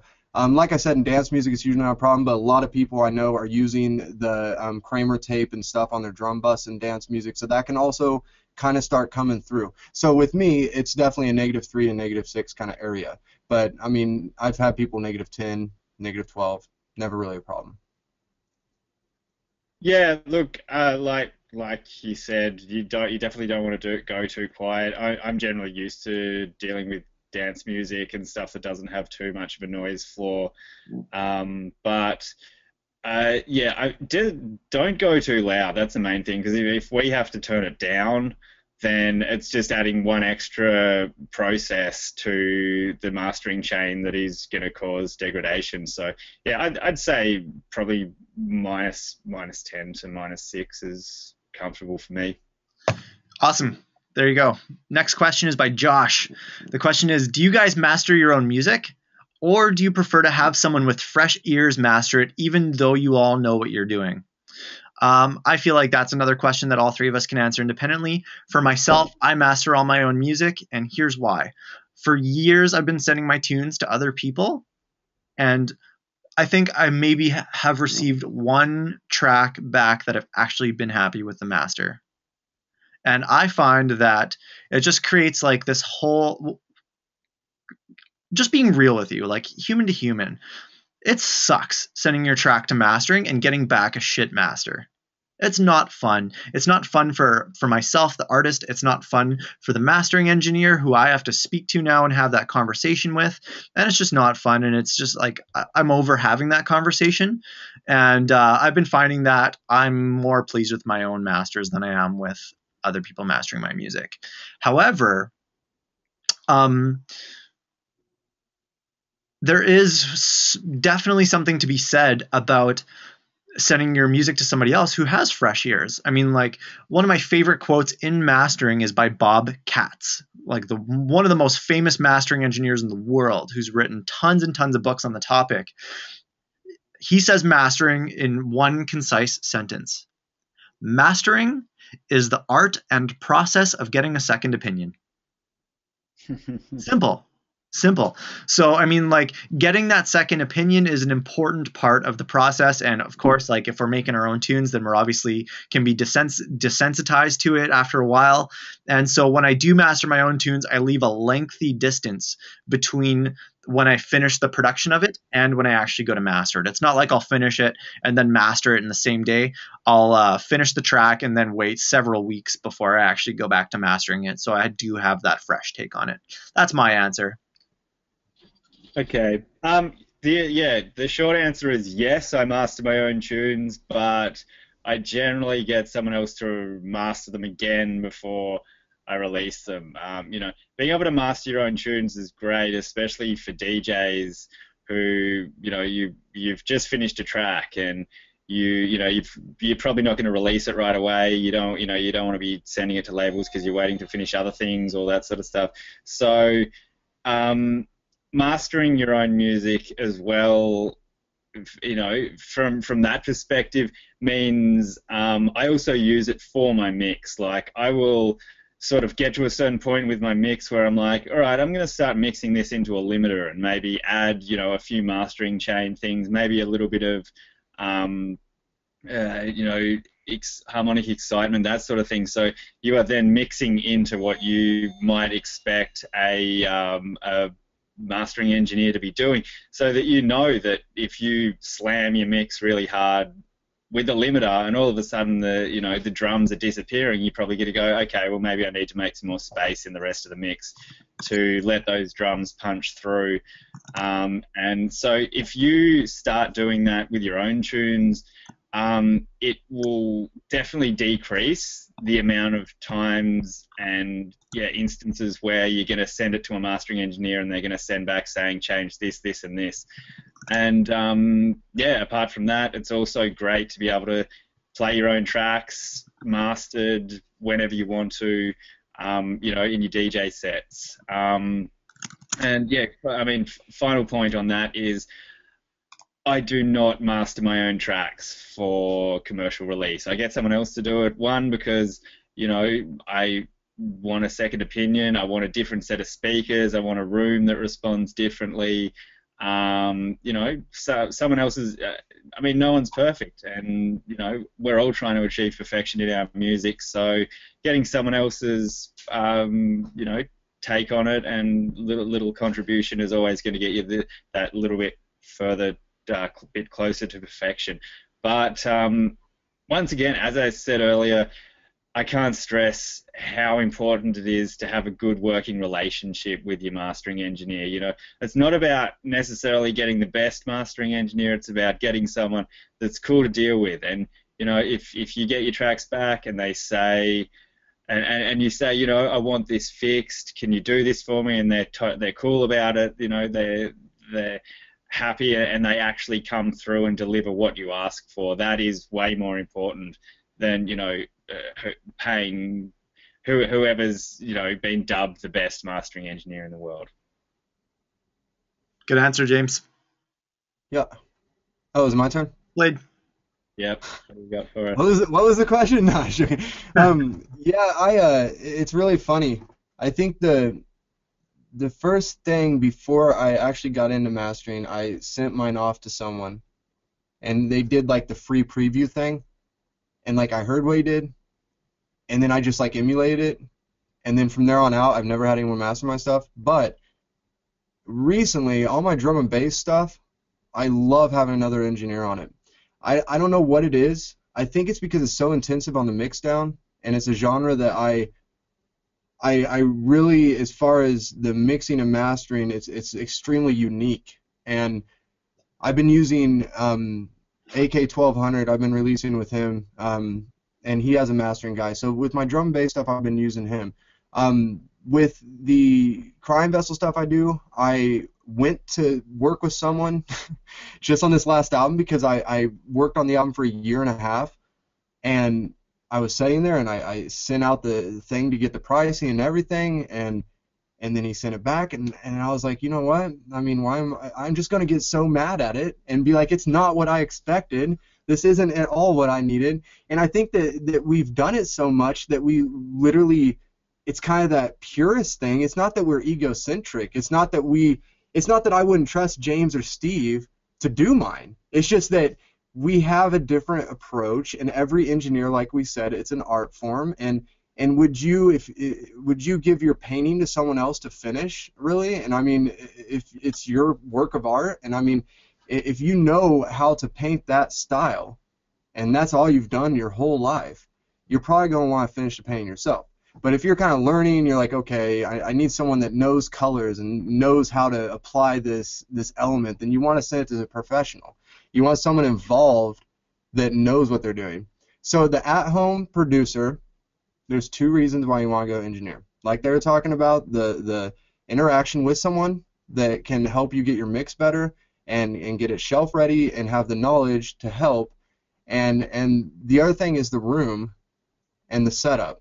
I mean, there's a reason why I'm saying in this room that 15 years of crap saying around that has built over time. Everything in here has a reason, and the room is very important, especially for mastering. Mastering, it's like if you try and just use on some bung headphones, then you're probably going to have a problem. So send it to someone that knows what they're doing in the room that they're used to with their ear for mastering. Awesome answer, Slade. There's something that I want to say that's unrelated to this question that we've sort of dabbled upon intermittently in different questions, and it's this concept. There's three things, like if you're going to be doing mastering in your own studio as attendees, there's three things that you're going to want to have in place before you start doing masters, especially doing masters for other people. Those three things are a level of mastery in the audio frequency spectrum. And what I mean by that is being able to have tuned ears so that when you listen to audio, you can identify that, okay, I feel like this will sound better if I do a 0.7 decibel reduction at 140 hertz. I mean, like developing a mastery of the frequency spectrum and knowing like what each frequency sounds like. So simply stated, knowing the frequency spectrum, number one. Number two is having good monitors. I've had shitty monitors for most of my music career. And when I bought my current monitors, which are Atom A8Xs, oh man, like I can't even I can't even describe how much of a game changer it is. Like being able to actually hear, like as soon as I played my own tunes on my new monitors, this was years ago, but as soon as I played my own tunes on my monitors, I was like, oh, now I can finally actually hear what's happening in music. Like the level of clarity, if something is off, good monitors make it obvious that something is off. So knowing the spectrum, having good monitors, and having a good room to work in. That's the third one. And the room doesn't have to be perfect. Like I worked for most of my career in a room that wasn't perfect. And now I'm in a room that was treated by a professional acoustic treatment consultant. And so like all the appropriate sound frequency tests were done, and this is a dialed room, and it's a treat and a joy, and it's a paradise. However, it's not always necessary. I mean, like you can get creative with using the resources that you have. I mean, like, let's say you're broke and you want to do mastering, but your room sounds like shit. You can go to a thrift store and spend money on like buying bed sheets even. Like you can get innovative with just a few dollars that can help. It won't be perfect and it won't be great and it won't be professional and at a high level. But I mean, like, at least you are doing something better than being in a wide open room. So having a room where the acoustics are toned down, it's so important. So those three things, all of those three things, those ducks need to be in a row. And you'll notice that if any of them are missing, then we're not going to know what we're hearing. So that's like the magical recipe with being able to do mastering, is you need to have those three things. Like Slade said, I think it was Slade who's talked about doing it on headphones. I mean, like, there are some really high-level headphones you can get, like the Sennheiser HD 800s that are like $1,600 Canadian. I'm not sure what that translates into Swiss currency, but they're like high-end, very high-end, made for studio headphones, and they're great. And perhaps we could get away with doing some mastering on like the absolute highest of the highest of the highest end headphones. Still not recommended though, because we're still not in an acoustically treated room and using monitors that are meant to get pristine sound quality. So, I mean, like those three things are three things you're going to want to have in place for doing your own mastering. Or mastering for other people, like I said. Okay, so Anders sent a message saying, do you ever use time-based effects in mastering? I sent him a message asking for deeper clarity, and he said like small reverbs, short delays, or special effects that add depth. I used to use the mastering reverb in Ozone, and I used just like a tiny little, very, very undetectable micro pinch that just added like this like very, very, very micro, minute ambiance to underneath the master. And that was only if the track itself would be served by having a pinch of extra wetness to it. I mean, some genres like some banging hard drum and bass or like some like crunchy hip hop or things like that are meant to sound dry. But I used to use the mastering reverb and I don't anymore, just because I don't find it necessary. So the answer is now. My current truth is no, I don't use any reverbs or short delays in my masters. And I probably wouldn't suggest doing it just because there's a risk of creating a mess in the mix down by doing it. So that's my answer. Do you guys want to jump in? You can go, James. I don't. I mean, there's a few stereo widening plugins that I use very occasionally, like the Isotope one, the Imager. That may use a little bit of time-based stuff, like a chorus, like delay kind of stereo widening thing. I'm not really sure what the exact science behind that is, but that's about as far as I'd ever go with using anything time-based. And my answer is no. Sybil, explain. Nope. No, I do not. Okay. So Morgan asks, when you guys are mastering your own tunes, do you master within the same project, or do you render a pre-master and master it in a new project? I've seen producers do both, and I'm wondering what the upside and downside is to either way. I'll answer first. I master a pre-mastered wave and I do it independently. And I do that for a very particular reason, is because my mastering chain, I optimize this, I turn up how much CPU all the different plugs use. There's an upsampling option in most of the plugins that I use that level up the CPU usage while also leveling up the quality. So when I'm doing my mastering, I push those as hard as I can, as close to maxing out my CPU as I can. So I'm like really using the plugins that I use to the fullest extent to get the best quality. And I find that if I do that inside my actual sequence, then I just don't have enough CPU room. Historically, that's been my experience. So I've just exported my pre-master and brought it into my mastering template. Is your camera messing up, or is it just me? What do you mean by messing Did up? anyone else see his thing kind of glitching out? He's getting deleted from the Matrix. That's what I was thinking. Don't let him out. He knows Okay. him up. Beam me up. You can go, James, if you want, because I kind of want to go into a bit of elaboration on rendering, exporting, and bouncing and recording and the differences. Sure. Yeah, my answer is yes. I master in my project. As I was saying, I like to mix into my mastering chain.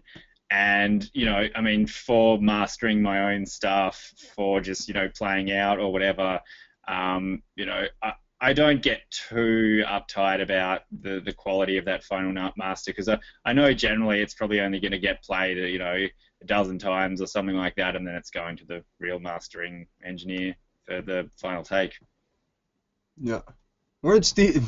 He got abducted. He's gone. Yeah. Going to the Matrix. Yeah. So where did he go? Is he still there? No, I think we've lost him. Yeah, we've lost an attendee. That's all right. Ah. Slow it down. People might need to start asking questions on Facebook or something. Okay, well, it's you and I, James.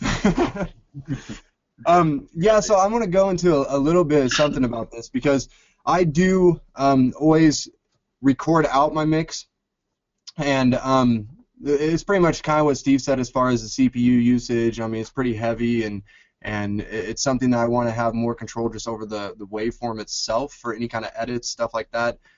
Plus the mix down, I want to know how it sounds after it's bounced. I don't want to try and risk that going real time when you're throwing more plugs onto your master bus. There is certain genres like ambient or something that's very minimal that just needs a touch of a limiter or something on the master bus, and that's your master. Then yeah, I'll do that. But that doesn't even need a proper mastering job. But I'm kind of a purist when it comes to the way that I export. I don't care for offline bouncing, and it might be because I'm old-fashioned. And when I first started producing stuff, CPU and computers couldn't really keep up with it, so you'd have different problems and artifacts when bouncing offline, because it's trying to read binary rather than real time on what the compressors and everything are doing. It's assuming that it should be like it is, and especially with outboard. We use a whole lot of outboard here. I don't know if you can see. We got 1, 2, 3, 4, 5 racks. When we're running any of that, you have to print it. You can't sit there and dial it back in every single time. So I'm just very much about recording out. And if you go to YouTube actually and just type in Slade Templeton Premaster, then you'll see a little tutorial I did a few years ago on the way to get the best pre-master mix down ready for mastering stage. And it's about recording out your mix, not exporting until after it's recorded out, and not bouncing online or offline. And like I said, it's just kind of me being an audiophile nerd too about it. And there's so many debates out there about does it null out between an offline bounce, online bounce, and a recording. And I will tell you, I've done null tests, and all three of them null out. So there's probably not much of a difference. But it's better safe than sorry. So I will always record out the full mix through a mix bus, have that stereo pre-master printed, and then I'll export it at the bit rate of the session, and then I will bring it into a new session, and I will master that pre-master mix down. Awesome. That was full and complete. Where did you go? Where did you go? You like disappeared. Oh yeah, I went to the bathroom. Yes. You want to know something? You want to know something that sucks is right now our bathrooms are getting redone. So we have clients here and everything. We have to go. We're on the third floor, right? We have to go down the stairs, halfway down the block to this neighboring building, and then you go in and around in like this huge corridor area just to use the bathroom. So it's like it's so embarrassing, you know. And you have a six-piece band in here that's like, oh, I need to use the bathroom like every 20 minutes. You like have to walk them downstairs, walk them back. It's bad, man. So if I have to wee, I'll probably be gone for about 20 minutes until I'm back. That's so funny. Next question, Chris. Can you talk about multiple small instance amounts of compression as opposed to one big instance of compression? Jack Beats says they use tons of compressors as opposed to one compressing instance, and I've loved their polish. I've loved their polish, and their stuff is pristine. I use one compressor plus my limiter. Yeah. Yeah, same. Yeah, are they talking about in mastering or in mixing? Because that sounds more like a mixing thing. They Yeah, might Chris. they might be doing the mastering thing, but the Jack Beats sound too. I mean, that's one of those artistic visions that with mastering and getting that grungy kind of heavy pounding thing about it, they could do that. They get away with that. And that's when you start getting into the artistic realm that's kind of beyond even the art of mastering, but to actually get the effects out of it and driving it. And I mean, you could bung three with 1 decibel reduction each, different kinds, different saturations, different push and different spectrums, and it might get you a cool effect, but it doesn't mean it's necessarily going to be polished. And those guys have probably been messing around with that for a while to even articulate that. So yeah, if they are doing that on their master bus, I'm guessing that might be why. Cool. Good answer, Slade. Chris, I hear that. Okay. Paco, I hear that. I thought it was my connection. I think he's commenting about my voice or something. The Matrix. Yeah, the Matrix. Trey asks a question. Any benefit with producing in one DAW than mastering in another? And this is a topic of conversation that I've had with numerous people. And I would say that every program is different. Every DAW is different. They all have obviously their fundamental similarities, but every DAW has their own different sound engine, and they all have their own unique character and personality to them. So I mean, like James is talking about how he masters in Cubase, and that's a conversation that him and I have had before about the difference between mastering in Ableton and mastering in Cubase. And pre Ableton 9, like I'm talking Ableton 8 and down, I wouldn't even touch Ableton 8 and down because I didn't like the sound engine of it. I thought it took away from the dynamics and the excitement, and I felt like the sounds it came out dull in Ableton's sound engine, Ableton 8 and down. And then when I got into Ableton 9, I realized that they upgraded their sound engine, and that was part of one of their updates. And I actually started preferring mastering in Ableton 9. But like James does, I used to master in Cubase pre Ableton 8 and down. So, and just because Cubase's sound engine was, in my opinion, at that time a lot better. And I mean, a lot of people swear by working with Logic because Logic's sound engine is amazing too, and I would tend to agree with that. So. I've actually never used Logic myself. So I'm not actually speaking from like my direct mastering experience. I'm speaking just from what I've heard by other producers, knowing that they have produced in Logic too, and hearing from other people's experience. So, anybody else want to touch in on this? James, what do you use? Well, yeah, I mean, I use Cubase for mastering other people's music. For my own, I mean, I produce in Ableton because it's just creatively awesome.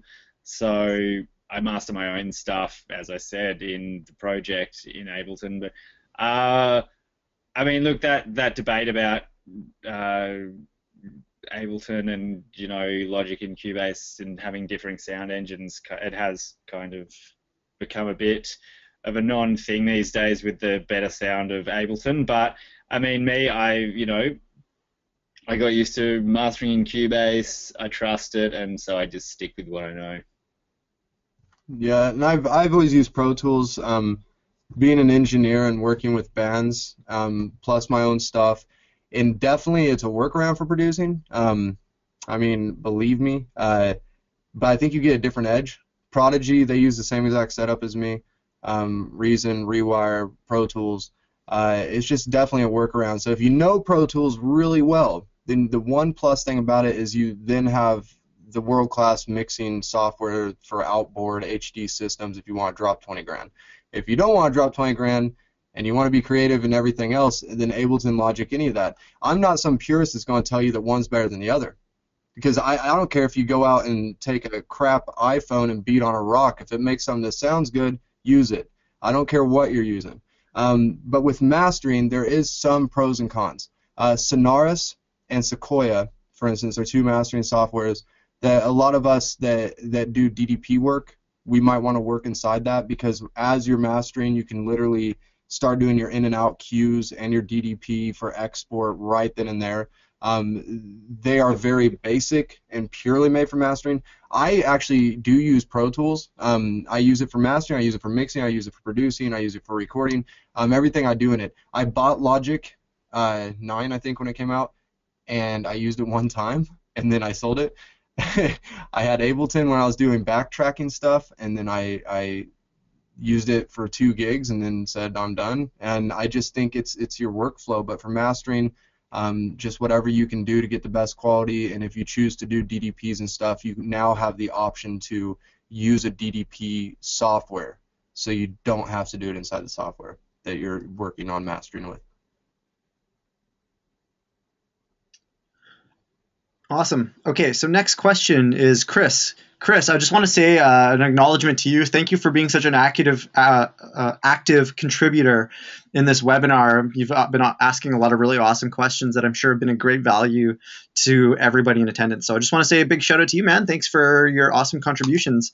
The question is what's the difference between harmonic excitation, distortion, saturation, and overdrive? They all seem to be very similar to me. And so there's actually some massive fundamental differences. And this is one of my favorite demos to give about how an exciter or saturator works. And so I'm going to offer that right now. And so here's what we're going to do is we're going to just slap on a simple sine wave onto a MIDI track.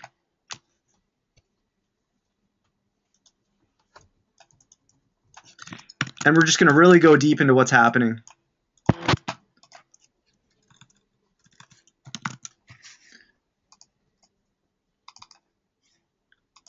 Okay, so we'll just slap on a sine wave.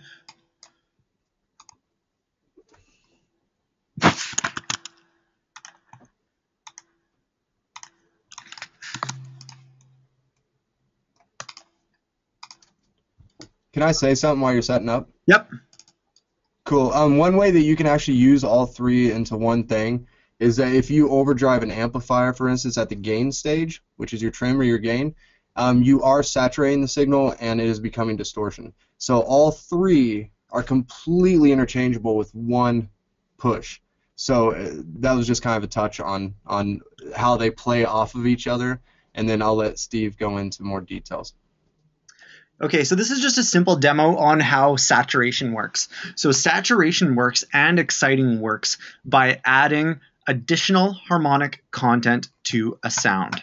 So this is a sine wave, and what we're going to see is just a single oscillator fundamental wave. And there we go. And I'm just going to hit the pause button so we can just take a look at that. So it's a single C key 65.1 hertz frequency. So now what's going to happen is I'm going to add a saturator, and my go-to is the Melda's multiband saturator. And I swear by the Melda plugins. If anybody wants some insight into the Melda plugins, I'm happy to talk about them. I'm just so passionate about this brand. Anyways, that's a little side note. And just love their plugins because they've been next level since before next level was even invented. Anyways, that's my opinion. So sine wave, bingo. Okay, so I have this saturator deactivated, and watch what happens when I hit the power button. We're going to see some additional harmonic frequencies being added to this frequency response. So there it is now, and we'll just pause it right there. So let's look at this. So we'll notice that this is exactly an octave up. So it's a very intuitive plugin. It knows that the single fundamental is at 65.1 hertz. So what it does is it doubles it, and it makes it into the octave up, the exact octave up. So it's a harmonic frequency. And this is also a G sharp note, which is also going to, or a G note, it's going to be in key as well. So it adds harmonic frequencies that are in key. So what that does is it creates this extra sense of fullness or fatness by very, very quietly. You'll notice that it's only at about minus 40 decibels that it's introducing these sounds. So it's very, very quiet, but it creates this extra sense of fullness in a sound. So that's what a saturator and an exciter both do. And an overdrive and distortion do slightly different things. Do one of you guys want to explain what distortion and overdrive does? James? I can keep going. I mean, like... No, I mean, I can too. James, your mic's off, bro. I keep having to type things that I don't want to be like clicking in the background while you guys are talking. I'll let Slade take that one. Me? Okay. Distortion. What was it? Overdrive and distortion. Yeah. You can actually picture overdriving literally like as a tube amp. I mean, if you're just overdriving the signal into the tube, then you're getting an overdriven saturation, and it's a form of saturation. It really is. Some people argue about that though, because as he was pointing out, saturation has a harmonic content, but the frequencies that are coming into that amp too start creating that same signal that's coming in, and the output of it is harmonically driven in harmonics, and the wave, that's coming in sine comes out, and it's all moving around and everything. So it's saturating and overdriving. A distortion, I think, is at the post gain staging of that. Am I right, Stephen, on that part? Yep. Yeah, it's the post gain staging. So after your tube, you have your distortion that's able to clip off the top, and distortion plays on the waveform by completely clipping off the waves. And that's why if you're mastering, you overdrive the limiter too much, it becomes distortion. You're literally cutting off that waveform. So you can overdrive something into distortion. Mm-hmm. Right. So the difference is how the new frequencies are related to the original frequencies of the sound. Bingo. Okay. Yeah. Yeah. Well said. I think that was a very concise way of putting it, James. Thanks for that. Something else that I want to mention too is most newer distortion plugins have this built-in safety net, because it can trash the signal so hard that it can actually create this obnoxious and abrasive and invasive distortion on both the low end and the high end. So what we'll find is if we have, like, say, a bass line with a synthesizer, let's say Native Instruments Massive, that has a really nice sounding low end to it and sounds really full and fat, and then we trash it through a distortion, what happens is most distortion plugins have this safety net, fail-safe, where it actually trims off the low and the high end, so it's not obnoxiously trashing the low end, so it doesn't sound gross and distorted on any sort of sound system, especially bigger sound systems. So the more we trash a signal, the more we're actually likely to lose low end and high end fidelity. So that's interesting, man. That's good. Another cool thing is if you guys can ever get your hands on the outboard unit that's called a distressor, it will be the best distortion thing you've ever got. And you can sit there and run an outboard of it with your drums, even if you're doing dance music, and get the coolest trash bus. The distressors are just amazing. They're an amazing compressor and also a distortion unit. Yeah, I've used those. They are nice. Really. They are a staple. So good. I've heard good things. I've actually heard about them lots, but I've never used one myself, so that's awesome. Yeah. Another awesome moment where you get multiple lenses of perception on the audio domain, having the three of us here on the block. Okay, the next question is by Paco. Have either you, Steve, or James ever mastered a track in Ableton or any DAW without using any third-party VSTs? No, I use all third-party VSTs. Occasionally, let me tap into that. Let's see if I've used any Ableton native or Cubase native plugins in the past. And honestly, my answer is no. And the answer is no because not all plugins are created equal. Not all compressors are created equal. Not all limiters are created equal. And so, like I said, I'm a plugin connoisseur. Like I love staying up to date with what's current, what's coming out by all the different software companies as best as I can. I spend a lot of my time and energy doing a lot of research into what the next level, most cutting edge audio quality tools that are showing up. So yeah, I tend to do a lot of experimenting, and like in my opinion, like if we're comparing like an EQ, let's say to Ableton's EQ8 or DMG's Equilibrium, which is one of my favorites, Pro Q2, or even the Melda Dynamic EQ. I mean, like there you could literally have 10 instances of 10 different compressors with all the same ratio, all the same attack and release settings, all the same threshold settings, and each and every single one will sound different.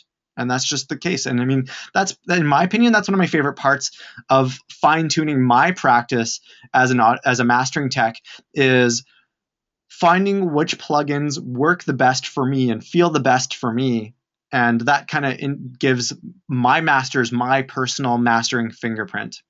And that's what will happen with other mastering techs too, is they'll choose their favorite plugins, and that gives their tracks their stamp when they use their tools. So no, I prefer being really active in finding what are the best tools out there to use.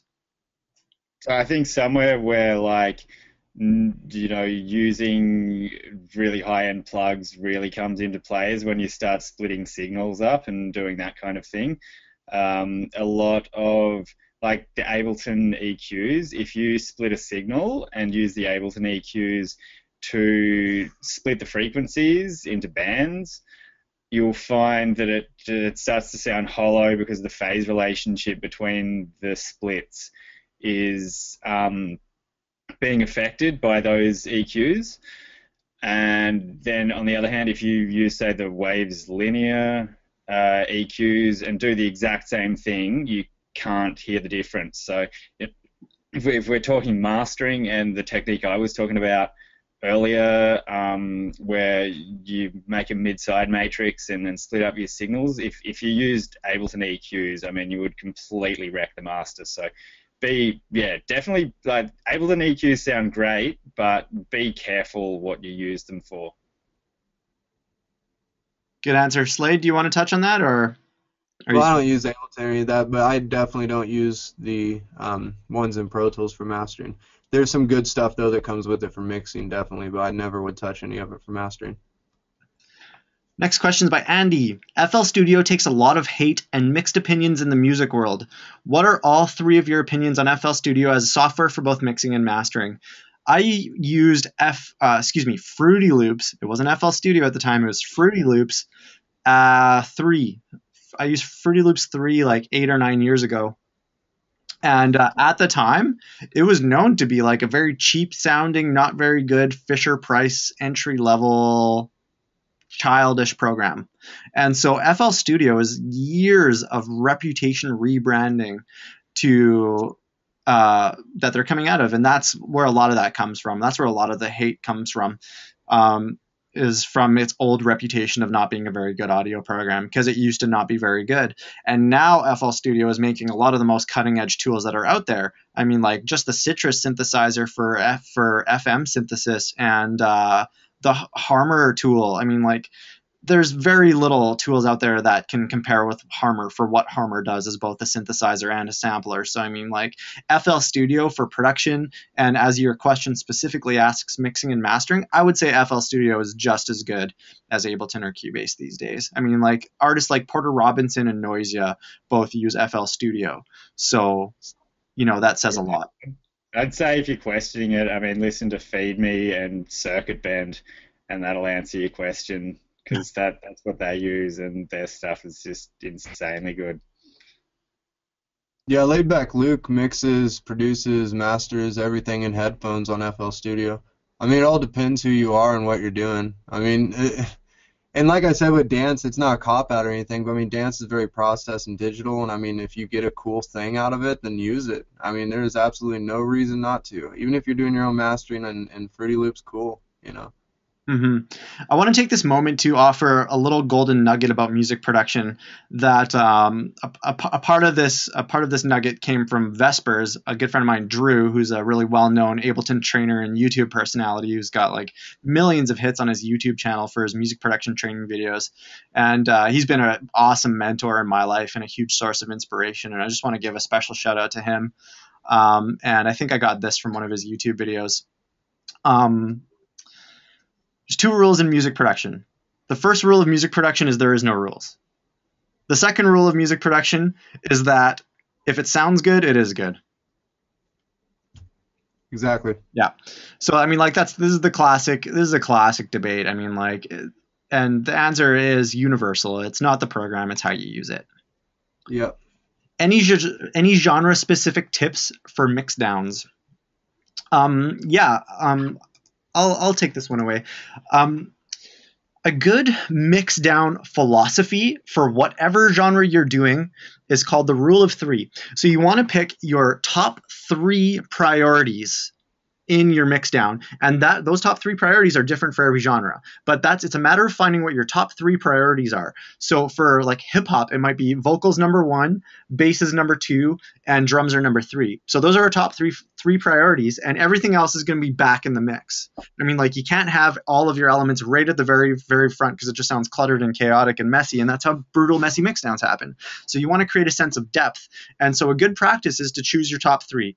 So with dubstep, number one is going to be your sub bass. Number two is going to be your bass line lead. And the number three might be your drums or a vocal or something like that, usually the drums. In, let's say, electro music, your number one is going to be your kick drum. Your number two is going to be your bass line. And your number three is going to be your mid range. So you want to pick your top three priorities. Drum and bass, number one is your sub, number two is your drums, and then your number three priority might be a vocal or another lead synth or something like that. So it's like all about picking your priorities, and those are different for every genre. So getting to know what your genre is about and what the priorities are. I mean, like, there's subtle nuances of mixing practices that you can bring to the table. I mean, like, for example, another example is in electro house, your kick drum will always be louder than your snare or clap. As a rule, as a mixdown rule, your kick drum is going to be slightly more dominant. Now, in breakbeat music, like we're talking like actual breakbeats, breaks, or drum and bass, or glitch hop, or anything that has a broken beat, the emphasis is going to be slightly more on the snare. So snares tend to have a little bit more body and a little bit more amplitude in a mix in broken beat music. Generally speaking, it's not that. Yeah, that's obviously not 100% universal, but I would say 95% of breakbeat music, the extra emphasis is on the snare. So yeah, it's just getting to know your genre, your respective genre, pick your top three priorities, and align your mix down amplitudes based on that priority sequence. Guys? What was the original question? Was it dance genres? Any genre specific tips for mix downs? Okay, because I mean that ranges completely, but dance, should we keep everything more dance based? Like, I'm guessing most of these people are probably dance. I'm really appreciating the balance between both. I feel like it gives everyone a broad spectrum. So let's keep it on the both train. I mean, like, James and I specialize in EDM, and you give us that live band golden nuggets as well that are also applicable to EDM too. So, just okay. What's alive in you, man. Yeah, the biggest thing, I mean, there's a lot of similarities actually between rock and drum and bass as far as the percussion is. Something called parallel compression or New York compression is crucial. House music, I don't touch it. All my house projects, it's completely, pretty much channel by channel. And it's pretty funny in house because you might have, I don't know, 12 channels of instruments in it. I mean, it's very basic. Compared to drum and bass, I might have 70. And half of those are bass chunks. It's kind of ridiculous. But every genre, there is specific things. Drum and bass, a lot of parallel compression, focus on the drums. Like Steve said, that's a great thing, the rule of three. It's very much about what the main focus of the song is. Dubstep and all that, of course, is the bass. So that's very, very crucial. Vocal-driven stuff, whether it's dance music or rock, you definitely want to kind of work around that for your spectrum. Every single genre, though, there's other things that are key elements in a mixdown that you need to focus on is your kick, your snare, your bass, and your vocals down the middle. Everything else kind of work around it. Steve, I think, touched base a little bit on this earlier about how our ears work and like if we're surrounded by people. It's the same thing, especially with vocals on a track. If you're doing house music, drum, bass, it doesn't matter. If you have vocals, you can give some depth to it with some reverb or some kind of effects to spread it a bit, but the main vocal itself needs to be mono because when we talk in mono. Our brains are comprehending it as a mono signal coming at you. It's not stereo. It's not like we have two mouths speaking out each side. So it gets extremely confusing. Same with the bass frequencies. There's a good plugin that works for mastering that also can work for mixing that is the mono filter. And it is really cool for that.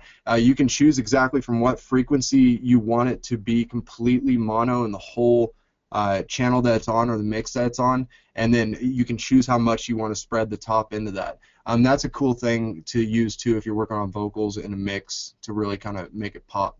So awesome Yeah. answer, guys. I mean, I don't have too many genre-specific mixing techniques. Maybe if you're mixing trap, then just don't and do something else. Do something else. No, I'm just kidding. I like trap, but I just couldn't help myself. I love you for that one. This is gonna come. I'm working on some 808 stuff at the moment. So that's gonna come back and bite me when I release those tunes. But look, I mean, I just think something super cool that maybe some people aren't doing is just ducking and that sort of thing, like frequency ducking.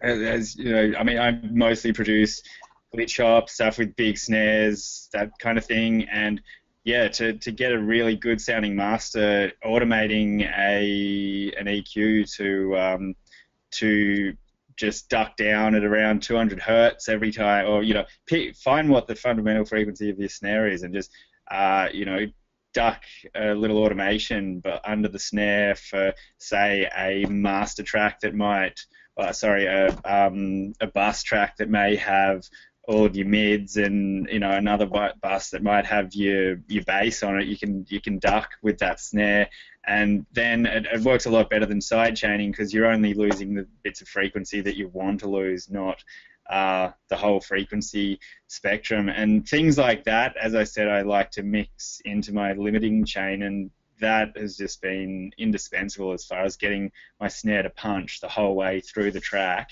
without having to compromise any of the other sounds. And you can do that with a lot of different things. If you're working with vocals and you've got keyboard parts or whatever that are starting to conflict with the vocals, you can start doing frequency ducking, or even just like side chain a certain frequency of on the backing track to the vocal so it ducks down. And that's my 2 cents, is ducking. It's indispensable. Sweet. Nice one, James. So Trey also asked another question about mix downs. Any advice for practicing mixing down and mastering? My advice for practice mixing down and mastering is, speaking from personal experience, I learned more about mixing and mastering by doing it for other people than I ever did for my own. When we start doing mixes and masters for like 10, 20, 50, 100 different producers, we start to see some common patterns and some common threads about really common mistakes that happen. Sub-bass levels, common mistake, too quiet, too loud. Hi-hat levels, too loud, they sound abrasive and create like this gross sounding sizzle when they run through the limiter, vocals not being loud enough, too much clutter happening in this part, low end muddiness in the 100 to 200 hertz area. We start to see some threads. So my advice for practicing mix down and mastering is talk to your producer friends and ask to mix and master their music and do it for free. And once you start doing it and gaining that experience, I mean, like, it's invaluable. And I mean, like, you're learning and growing. And I mean, your friends, if they like how it sounds or don't, they can take it or leave it. They can take it or leave it. So there's no risk on their part, and you get to grow your skills. I mean, like, mastering is the kind of thing, like Slade said this earlier, is something that happens over time. You know, it's not like you can just turn on a switch and install a magical plugin and all of a sudden your mixes and masters are going to sound amazing. It's about learning the subtleties and micro nuances of sound and how to manipulate them artistically, and that happens over time and it takes experience. So the best advice for practicing is getting experience and getting creative on how you get that experience. Yeah, I think I was mixing, I don't know, first 7 years for beer and pizza. For any of my friends' rock bands. I mean, in dance wise, I mean, for Defunct, I've done all of our mixing. But the funny thing is, actually, you want to know a secret? Is with Defunct, my partner Rory was mastering our stuff for the first year, in fact, and he kind of told me some techniques on. I just now remember that. So yeah, I mean, it was one of those things even. So I mean, it's just funny to think back on. But with mixing and mastering, it is about with other people and working through their music that you start kind of seeing, like Steve said, the similarities and mistakes and everything. And please, people, for the love of God, run de-essers on vocals.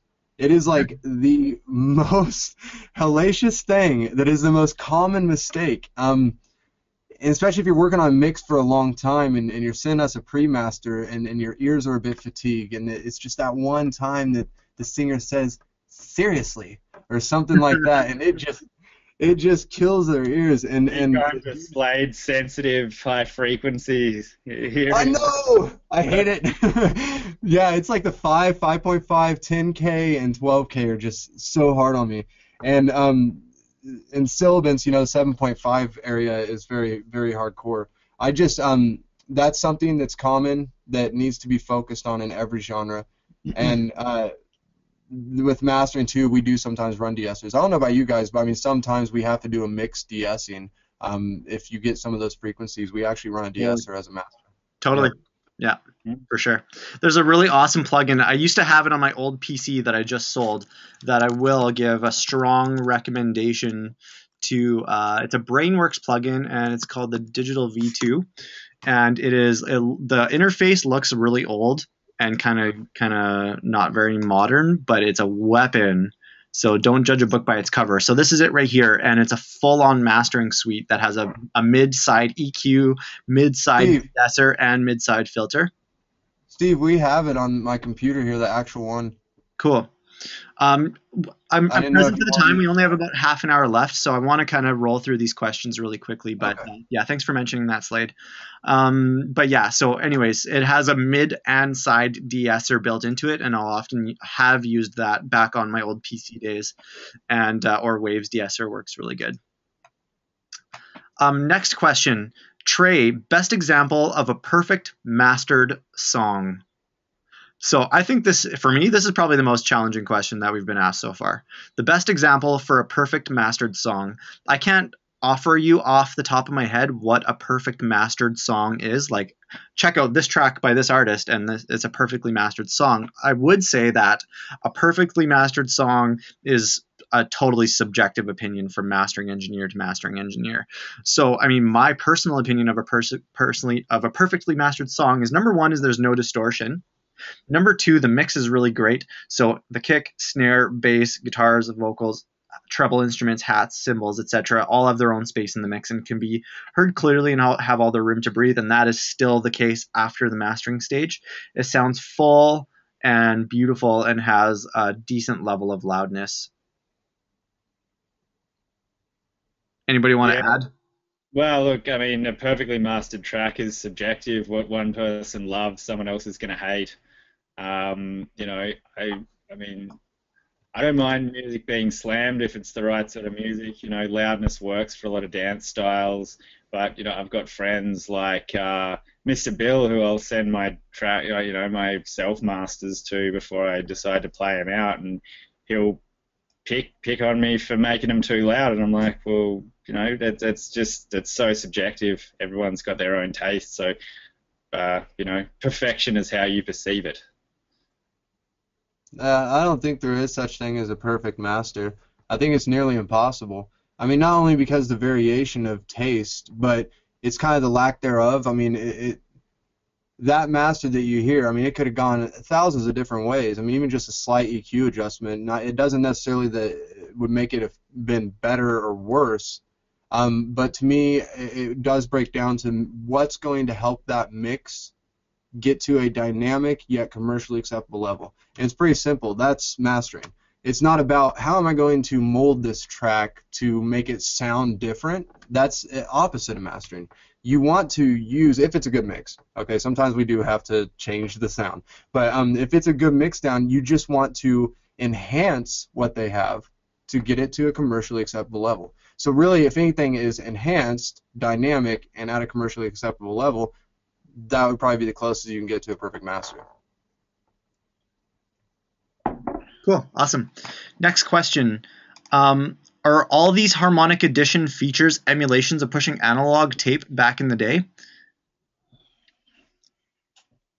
I wouldn't necessarily say that they're emulations of pushing analog tape back in the day. I mean, like, certainly there are things that do that, but to put every distortion, saturation, and exciter plugin under that umbrella isn't accurate in my opinion. There's many different analog saturations. I mean, we got a quarter-inch reel-to-reel right next door. We got the vinyl cutter. We have all the outboards, which each has their own saturation form. Plugin-wise, they all emulate different algorithms of what these are doing. Some of them are transformers. Okay, there's something that's called Swiss. Okay, I live in Switzerland, right? And there's something over here because of our electric current that has a different saturation naturally through our transformers than that of Germany, that of Britain, and that of USA. And there's actually a different sound that you can create through your boards and everything between these 4 areas. It's Swiss, German, British, and US because of the transformer sound from the electric current. So it's impossible to say that everything comes from tape. Certain plugins that look like a tape spinning, that's probably one that is molded after a tape from analog. But there's thousands of saturation plugs out there, and they're all emulated after different analog, yes. So if that was the question, analog, yeah. Question. Do you master to tape always, never, or sometimes? Does it really make a difference if you master to tape then release digitally? Slade, you're the hardware guy. Yeah, actually, it's a really cool thing. If you want to get some real analog natural saturation, you can run feed out to a stereo tape and back in. Really, I mean, it depends on the genre and everything and what you want to do with it. There's so many creative ways to add to a master. That's more of like a mix down bus thing. You would never do it after. You would do something like as your saturation strip, so you get your mix down, maybe send it out then, and then bring it back in, and then master it so you get that nice kind of rustic thing. We are actually, and this isn't a sales pitch, but this is the coolest thing for any of you audio nerds. Here at Influx this week, we'll be having a video done of it and everything, but we are actually going to be one of the only studios in the world that are doing this. We have the access to be able to record live bands through the control room, summing out our Studer, and straight to vinyl cutting in real time.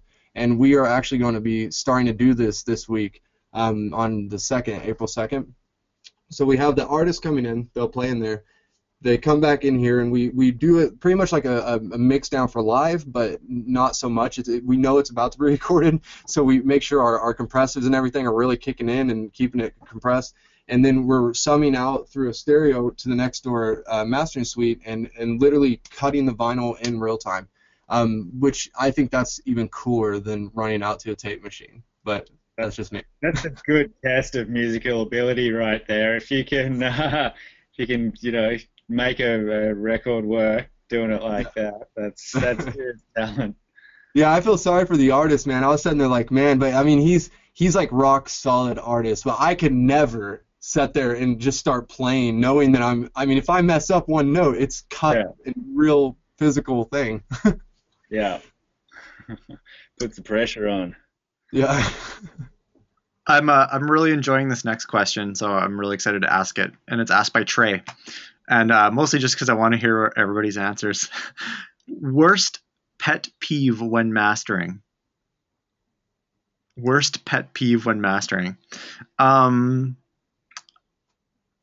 I'll start. I don't have a lot of pet peeves. Like, I'm the kind of person that I like to live a really peaceful, zen, heart connected, really centered lifestyle. So like it really takes a lot to like really agitate me or bother me. So I mean, like to even say like this is a pet peeve of mine is like a little bit of a far stretch.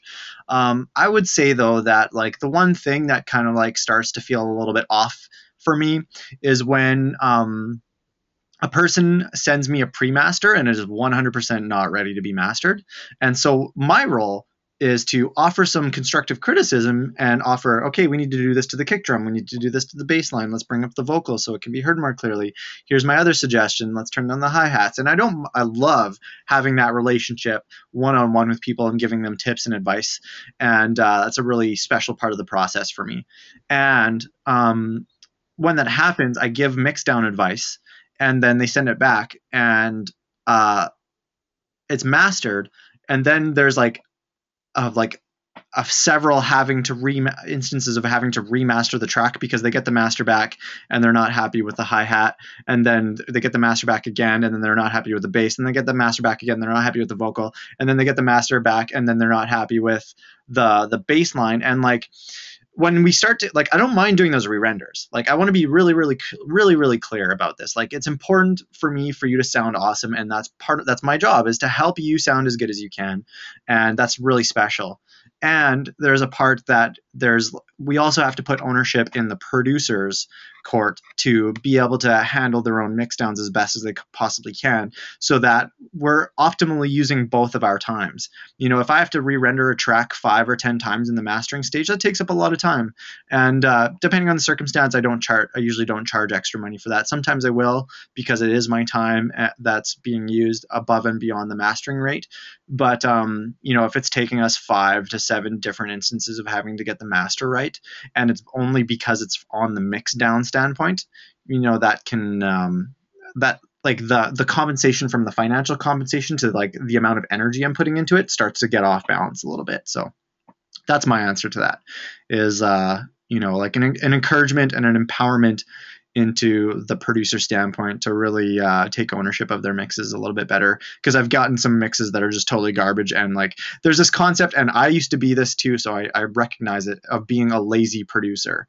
You know, they finish a track and then send it to the mastering tech to, you know, fix the mix for them, and to like mastering is a shit going in, shit coming out process, you know. Or like another way of saying that is the classic, you can't polish a turd. And you know, like really empowering producers to really do their due diligence with getting their mix downs correct, and not sending their track that's totally distorted and muddy and messy sounding and hoping that a mastering engineer is going to save them. Cool. I don't necessarily have any pet peeves like Steve. You know, I'm pretty easygoing. I take everything in my stride. I mean, one thing that is just straight up, like as soon as I hear a track, I'll be like, no, this needs to be fixed, is people either using, you know, bad quality drum sound. I'm specifically talking about EDM, like bad drum samples that aren't punchy, or just, you know, limiting their drums or compressing their drums too much and just turning them into a flabby pancake rather than a nice punchy sort of thing. Yeah, I mean, that was me for my first few years of production. So, you know, if you're doing it, don't worry. But that is just one thing that you cannot fix in mastering, is overcompressed drums. Like once they're squashed, and, you know, there's transient shapers and all that sort of crap, but it really doesn't fix what needs to be done in the mix. So, yeah, keep your drums punchy. That's what I think. That'd be a nice T-shirt. Keep your drums punchy, mastering. Yeah. Yeah, I have two, and I don't know, the mixdown stuff and everything is not so much a pet peeve because it's a learning curve for them, but there's two things that are pet peeves because it's not a learning thing really. One is sending me your version of your master for me to master the premix, right? So you send, here's my mixdown and here's my master. So can you make it sound like this master? Okay, it kind of defeats the purpose of having a master engineer master when you want it to sound just like your master, and when you send back your master, they say, no, listen to my master again and how the kick was. I mean, to me, that makes absolutely no sense. I mean, and I've said it to a couple people. I'm like, just do it yourself then. I mean, really, it doesn't bother me. I mean, I could be working on someone else's stuff that wants to use me for a reason. And then the second thing is asking for the master to be louder. I hate it. And I am so anti-loudness wars, and I am so for dynamics. And when they're like, louder, louder, louder, please make me louder. I mean, I make it commercially acceptable, and I mean, it'll be as loud as, quote unquote, from a Black Octopus client. Actually, it's as loud as a Avicii song that I play it next to. Cool, thanks. That must mean a lot to me that it's as loud as a Avicii. So that means it's commercially acceptable, right? But to another producer, that might not be loud enough, because he might be into another genre that's just completely, like he was talking about, the flabby kind of drums and just crappy, over-saturated, over-driven limiter stuff. So yeah, don't ask me to make it louder unless it really probably needs it, you know, and you can be honest with me. And don't send me your master and make me master to be exactly like your master that you've already done. All right, there we have it. So next question. For each of you, producing mastering engineers, what is the percentage of your mix down to mastering ratio work that results in your final market sound? So the way that I'm perceiving that question is like, in terms of weight of influence, what influences the final product more, mixing or mastering? I would say it's 90% mixing, 10% mastering. Yeah, agreed. I agree. Yeah. Okay, John asks, for live sets, when channels are actually separated audio clips from your song, would it be wiser to master the individual clips or just leave them in the EQ'd stage? Would it create distortion when the clips overlap? If any of you use this technique. I perform in Ableton, and I have used stems from my own tunes to get really creative and innovative with my live set. And I have found that the best way to do it is to pre-master the stems, and you know how your mix down sounds if you're taking stems from your own tunes. So you can sort of manipulate the EQs and things like that so they do have a bit of a mix down context when you start bringing those channels live in your live show. So an example would be like a bass line, like a big huge bass lead in a vocal. Like you're going to want to pre-EQ out the vocal range so that when the vocal comes in, there's not like this big huge gross disgusting clash of high amplitude frequency overlapping on your big sound system. Anybody else want to elaborate? Or look, for me, I think I mean, depending on how you want to do it, for me, if I stem things out to play live, I like to choose what I want to be stemmed out and have a backing track. So, yeah, I mean, there's a good chance that with, say, glitch hop, I'm not really going to be doing too much with the bass line, for example. I mean, you want your bass line to do what it does. It's got to be punchy. It's got to be just, you know, you're not going to be like adding phasing or something like that in a set, because it's just going to make your bass sound whack. So choose the things that you want to play with, you want to glitch out, you want to, you know, make a live element, and then just have that backing track and make sure that backing track is solid. And generally, you know, those extra elements, if you just pull them out of your track and bounce your backing track and then put them back in, you're not going to find there's too much noticeable difference between how they're sitting in the track. So and then you can pretty much have a mastered track with those few extra live elements. And that's how I think about live sets, is, you know, having a backing track that you jam with. That's how I do it. Cool. Awesome. I'm just being present to the time, and we're going to start to bring this webinar to a close. We do have some more questions in the queue, and we will happily answer them as best as we can up until it's time to duck out. But I just want to say that we won't be able to take any more questions about what's already in there. So this is the questions that are already existing are the ones that will wrap up the webinar. So the next question is by Trey. Would you say school is essential to becoming a better / pro audio engineer? And I'm going to tell you that I'm a professional, and the definition of being professional is I get paid to do it. and I never went to school for it. I'm totally self-taught, and once the YouTube education takeover happened about 6 years ago, I jumped on board that train, and I've had some mentors who've offered some tips and feedback to me, but everything I've learned has been through experience and self-exploration. So my own unique story is I did not go to school, and I get paid to do it. So I wouldn't say it's totally essential. However, there are benefits of going to school. And James, I know you went to school, so you want to take that away?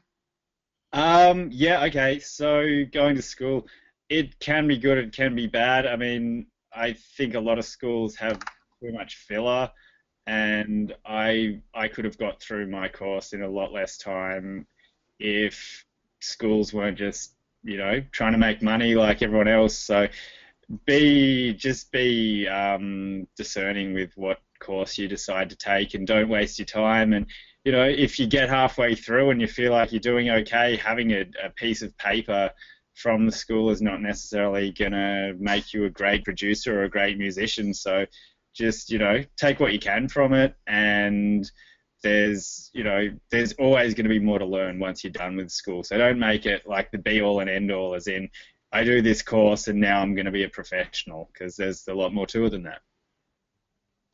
I think most every single producer, engineer I know, including Depeche Mode's engineer to the people I worked at Abbey Road, have never gone to school. I dropped out of high school. I graduated early. I went to audio school for 2 months. The teacher told me I didn't need to be there because I already knew what they were teaching me, so I saved my money and then moved to London and worked at Abbey Road. Since then, I've never had any formal education. I really don't see that you need to. I think the best possible thing that you can do, though, is networking. And in school, you meet with a lot of people, and you do meet people through school. But nowadays, with the internet and everything, the best education you can get is to network, get with a mentor or someone that really can do something for you. I'll give a shout out to mine. His name is Dean Garcia, and he was Mick Jagger's bass player. He's the one that moved me to London. The guy is the reason why I'm doing everything I am. He took me under his wing when I was 17 or 18 years old, put me in Abbey Road Studios, and the rest is history. So it's not that one song that makes or breaks you. It's not that big break in the career. It's who you're talking to and who you're in with, and it is all who knows who as far as success with the industry, sadly. But the only way that you're going to meet anyone is to get out there and educate yourself with them. Yeah, Awesome. agreed. Something else that I kind of want to tag on to this is the question was targeted specifically towards going to school, and something that Slade mentioned was having a mentor. And so there's a big difference between going to school and having a mentor, and that needs to be acknowledged. When you're going to school, you're going through a very specific and particular preordained curriculum that you have zero influence over. Now, something that I do, and I know that Drew Vespers does, is we do private online music production training as part of our career. So that is something that both of us offer, and I know there's other people who offer that too. And there's options of doing things like going to Warp Academy, who on their website they have a subscription that you can get. You can get a free subscription or a paid subscription, and you get full access to all of their archives of music production tutorial videos. So there are other ways of going about your education. It's just about finding the one that's a big yes to you and feels the best to you, that really speaks to you and you feel like you really jive and you really click with. So there is a lot to be said about having a mentor and having someone to take you under their wing and really work with you and give you a lot of coaching shoulder to shoulder, because that kind of experience is totally invaluable. And the difference between that is going to school is going to cost you approaching $10,000, realistically speaking. And a lot of that is going to be filler content that you'll never use in your life. Whereas doing something like going to Warp Academy and taking like a small Ableton course, or working with a mentor in a private music production training environment, like what I provide and what Drew provides, that's a little bit different too. And it's going to be a lot less money, and you'll get the same, if not better education, because it'll be targeted specifically to what your needs and what your objectives are, and not something that's preordained and pre-laid out for you.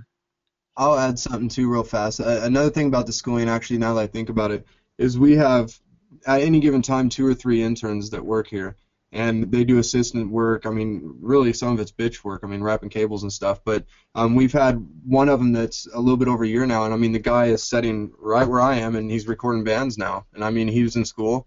He learned the technical stuff he needs, and I mean the schools here they teach you how compressors work, how to build them. I mean, just really awesome technical stuff. That's something you probably should go to school for if you really want to be on the technical edge and be a recording engineer or someone that builds preamps and mic pre's and stuff. But dance scene, being a mastering engineer especially, I mean, I think there's some schools now doing mastering engineering, but it goes back to getting with someone and getting in a studio, be in the environment, go apply and give your resume to a big studio and start learning with them. So quick question by Joshua. I don't want to spend too much time on this because it's not mastering related, and he owns that. He says, not really a mastering question, but do you have any soft synths you guys recommend besides the usual Massive and Silent? I use Tone 2 Gladiator and Serum. Yeah, yeah, Gladiator also, and Zebra is really good. Yeah, Massive, Jupiter, 8V, and Thor here and there. I'm mostly sample based though. Cool. Paco asked, James, I'll let you take this one. What is frequency ducking? Frequency ducking. Well, that is where you take get an EQ, you set the frequency that you would like to duck, and then you automate the gain on the EQ to duck under certain sounds. Similar to what I was saying, you may have a bass line that is interfering with the bottom end punch of your snare, so you can duck out the frequency that coincides with that punchy frequency of the snare and pull it out every time the snare hits. Okay, Paco, I want to support you in this a little bit better. So if that wasn't clear enough for you, feel free to just say, can you elaborate in the question box, and we'll be happy to elaborate just a little bit more. But just let us know. We want to make sure that you're getting the value out of your question and answer process. Okay, the next question is by Andy. What's the best way to bring out the really bright tones and make them clear? Best example, he offers the example of a tune. The brights on that track are ridiculously clear, and I've never been able to replicate that. The best piece of advice I can give you for bringing out the brighter tones is about really understanding what instruments go where in the mix down. Like let's talk about the hi-hats, just because it's an easy example that we can talk about. So in Ableton here, what I will do to my bass tones, hi-hats and higher end cymbals and percussion tend to live around the 8K to maybe 11K area, which is a very specific area of the frequency. So 8K to 11K. So something that I will do on things like my bass line tones is I'll do a shelf EQ cut like so. It'll look something like this, where I'll actually go onto my basses and do anywhere from like a 6 to 12 decibel cut starting approximately around the 10 kilohertz area. And by doing that on basses, on synthesizer tones, on vocals, guitars, and stuff like that, it really creates the space in the mix for those treble instruments like the hi-hats to really have the space they need to be heard and with clarity and do their thing. So really, it's not about boosting the hi-hats or bringing out or bringing up the highs. It's about bringing down the highs and absolutely everything else so that one instrument independently alone has that space, period. So hopefully that answers that question. Is there anything you guys want to say about that? Yeah, just one other thing about bringing out the brights in sounds. It usually has to do with harmonic content, and if you're finding that your stuff is sounding too dull, then that's a great time to turn to saturators, exciters, all of that sort of thing, because when you drive something, it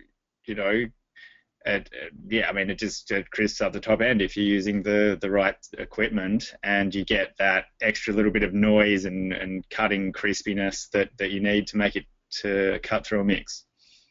Yeah. Cool.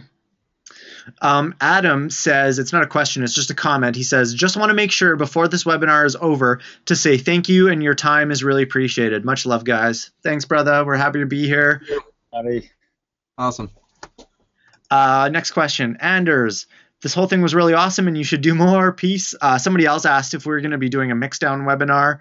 I wouldn't say that's off the table, but there's nothing planned. But You know, I'm down. maybe. There you go. I was thinking about doing one of these and having my studio partner too sometime set in. I mean, I mean, multi-platinum mixing engineer and stuff. So I mean, it'd be kind of cool to get him involved. I'll come to that. I'll attend.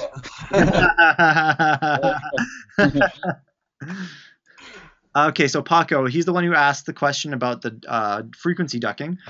And I asked for clarity and make sure he got his question answered. And his response was, thanks. So when you automate this, do you draw an automation line to do this on the track for more control, or do you set up a compressor to do like sidechaining? Automation. Automation, yeah, for that specifically, automation would be ideal. And Paco says, thanks so much, guys. Okay, so that is actually that'll round up all of our questions. And so if there's any closing comments that any of you two want to mention, I'll go first on some closing comments. I just want to say I really appreciate all of you attending, and I really, really hope that this talk served you in some way. You were able to get some golden nuggets that will really help you and assist you with your music career. And I just want to also be really clear that the people that were conducting this webinar are the Black Octopus Sound Mastering House mastering technicians. So if you come to us for mastering work, we're going to be the ones who are taking care of you. And so if you have tracks for mastered, I just want to say that I really hope that you consider using us. And if you have any questions about what our service is about, I've totally 100% an invite into asking us any questions. You can come to me specifically. And if you want to find me, my name on Facebook is Steve Rowland. Go to the free webinar event page and you'll see my posts all over the place. So if you have any questions about Black Octopus Mastering, I'm happy to answer them. And I just want to say that this free webinar was just as a gift from us to you. So that can help you out in your careers and help you guys get some solid masters in the future. Anybody else? Look, I'll just finish by saying thanks for attending. I really hope you guys got something out of this. Back to what Steve was saying about mentoring and tuition and that sort of thing. I'm just starting to do that kind of stuff myself. So if any of you are familiar with my sound, I have a feeling Carla's out there listening. He's actually my first student that we've been starting to do stuff with. So yeah, if anyone likes my sound, check my music out at SoundCloud, Crazy Daylight, Facebook, and yeah, hit me up if you want to chat or get in contact or anything. And I just want to say thank you too. It's very cool doing this. I also, if you're from the Kansas City, Missouri area, Calgary, Canada, I'm doing in June 23rd in Kansas City, June 24th in Calgary, Canada, a live lecture on mastering and mixing and recording and audio industry in real time, right there with you, question and answer. I think the one in Calgary, Canada is like a 2 or 3 hour thing too. So that'll be a little bit more intimate and more personal. If you can make it to one of those, that'd be really cool. You can hit me up on Facebook too, Slade Templeton. I talk to everyone. I mean, people that are saying here right now that probably know me. It doesn't matter who you are. If you're a fan, know me for whatever reason, I'll hit you up and talk to you. So you can come to me for any questions too. I don't do mentorships like them. I never have thought about doing that, I guess. Maybe I should. I don't know. I mean, if you have questions, you can ask me and I'll talk to you about audio. But yeah, other than that, it's very cool that we got to do this, and hopefully we can do it again soon. Special shout out to Slade's polka dot shirt. Yeah. I honestly didn't know I was supposed to be on camera until I came on to do the test run with Steve. And I'm like sitting here like I didn't shower or anything. I had a whole day of mixing sessions today. I've been here since 9 a.m. and it's now midnight. So we're judging you so hard. Yeah. It's okay. Come back to work until you've sorted that out. Yeah. All right. We'll bring this webinar to a close. I just want to say a personal big thanks to James and Slade. I mean, we all donated our time to do this as a gift to the world and hopefully benefit everybody's career. So just want to say a big thanks to James and Slade for being willing and amazing participants for this. You guys did awesome.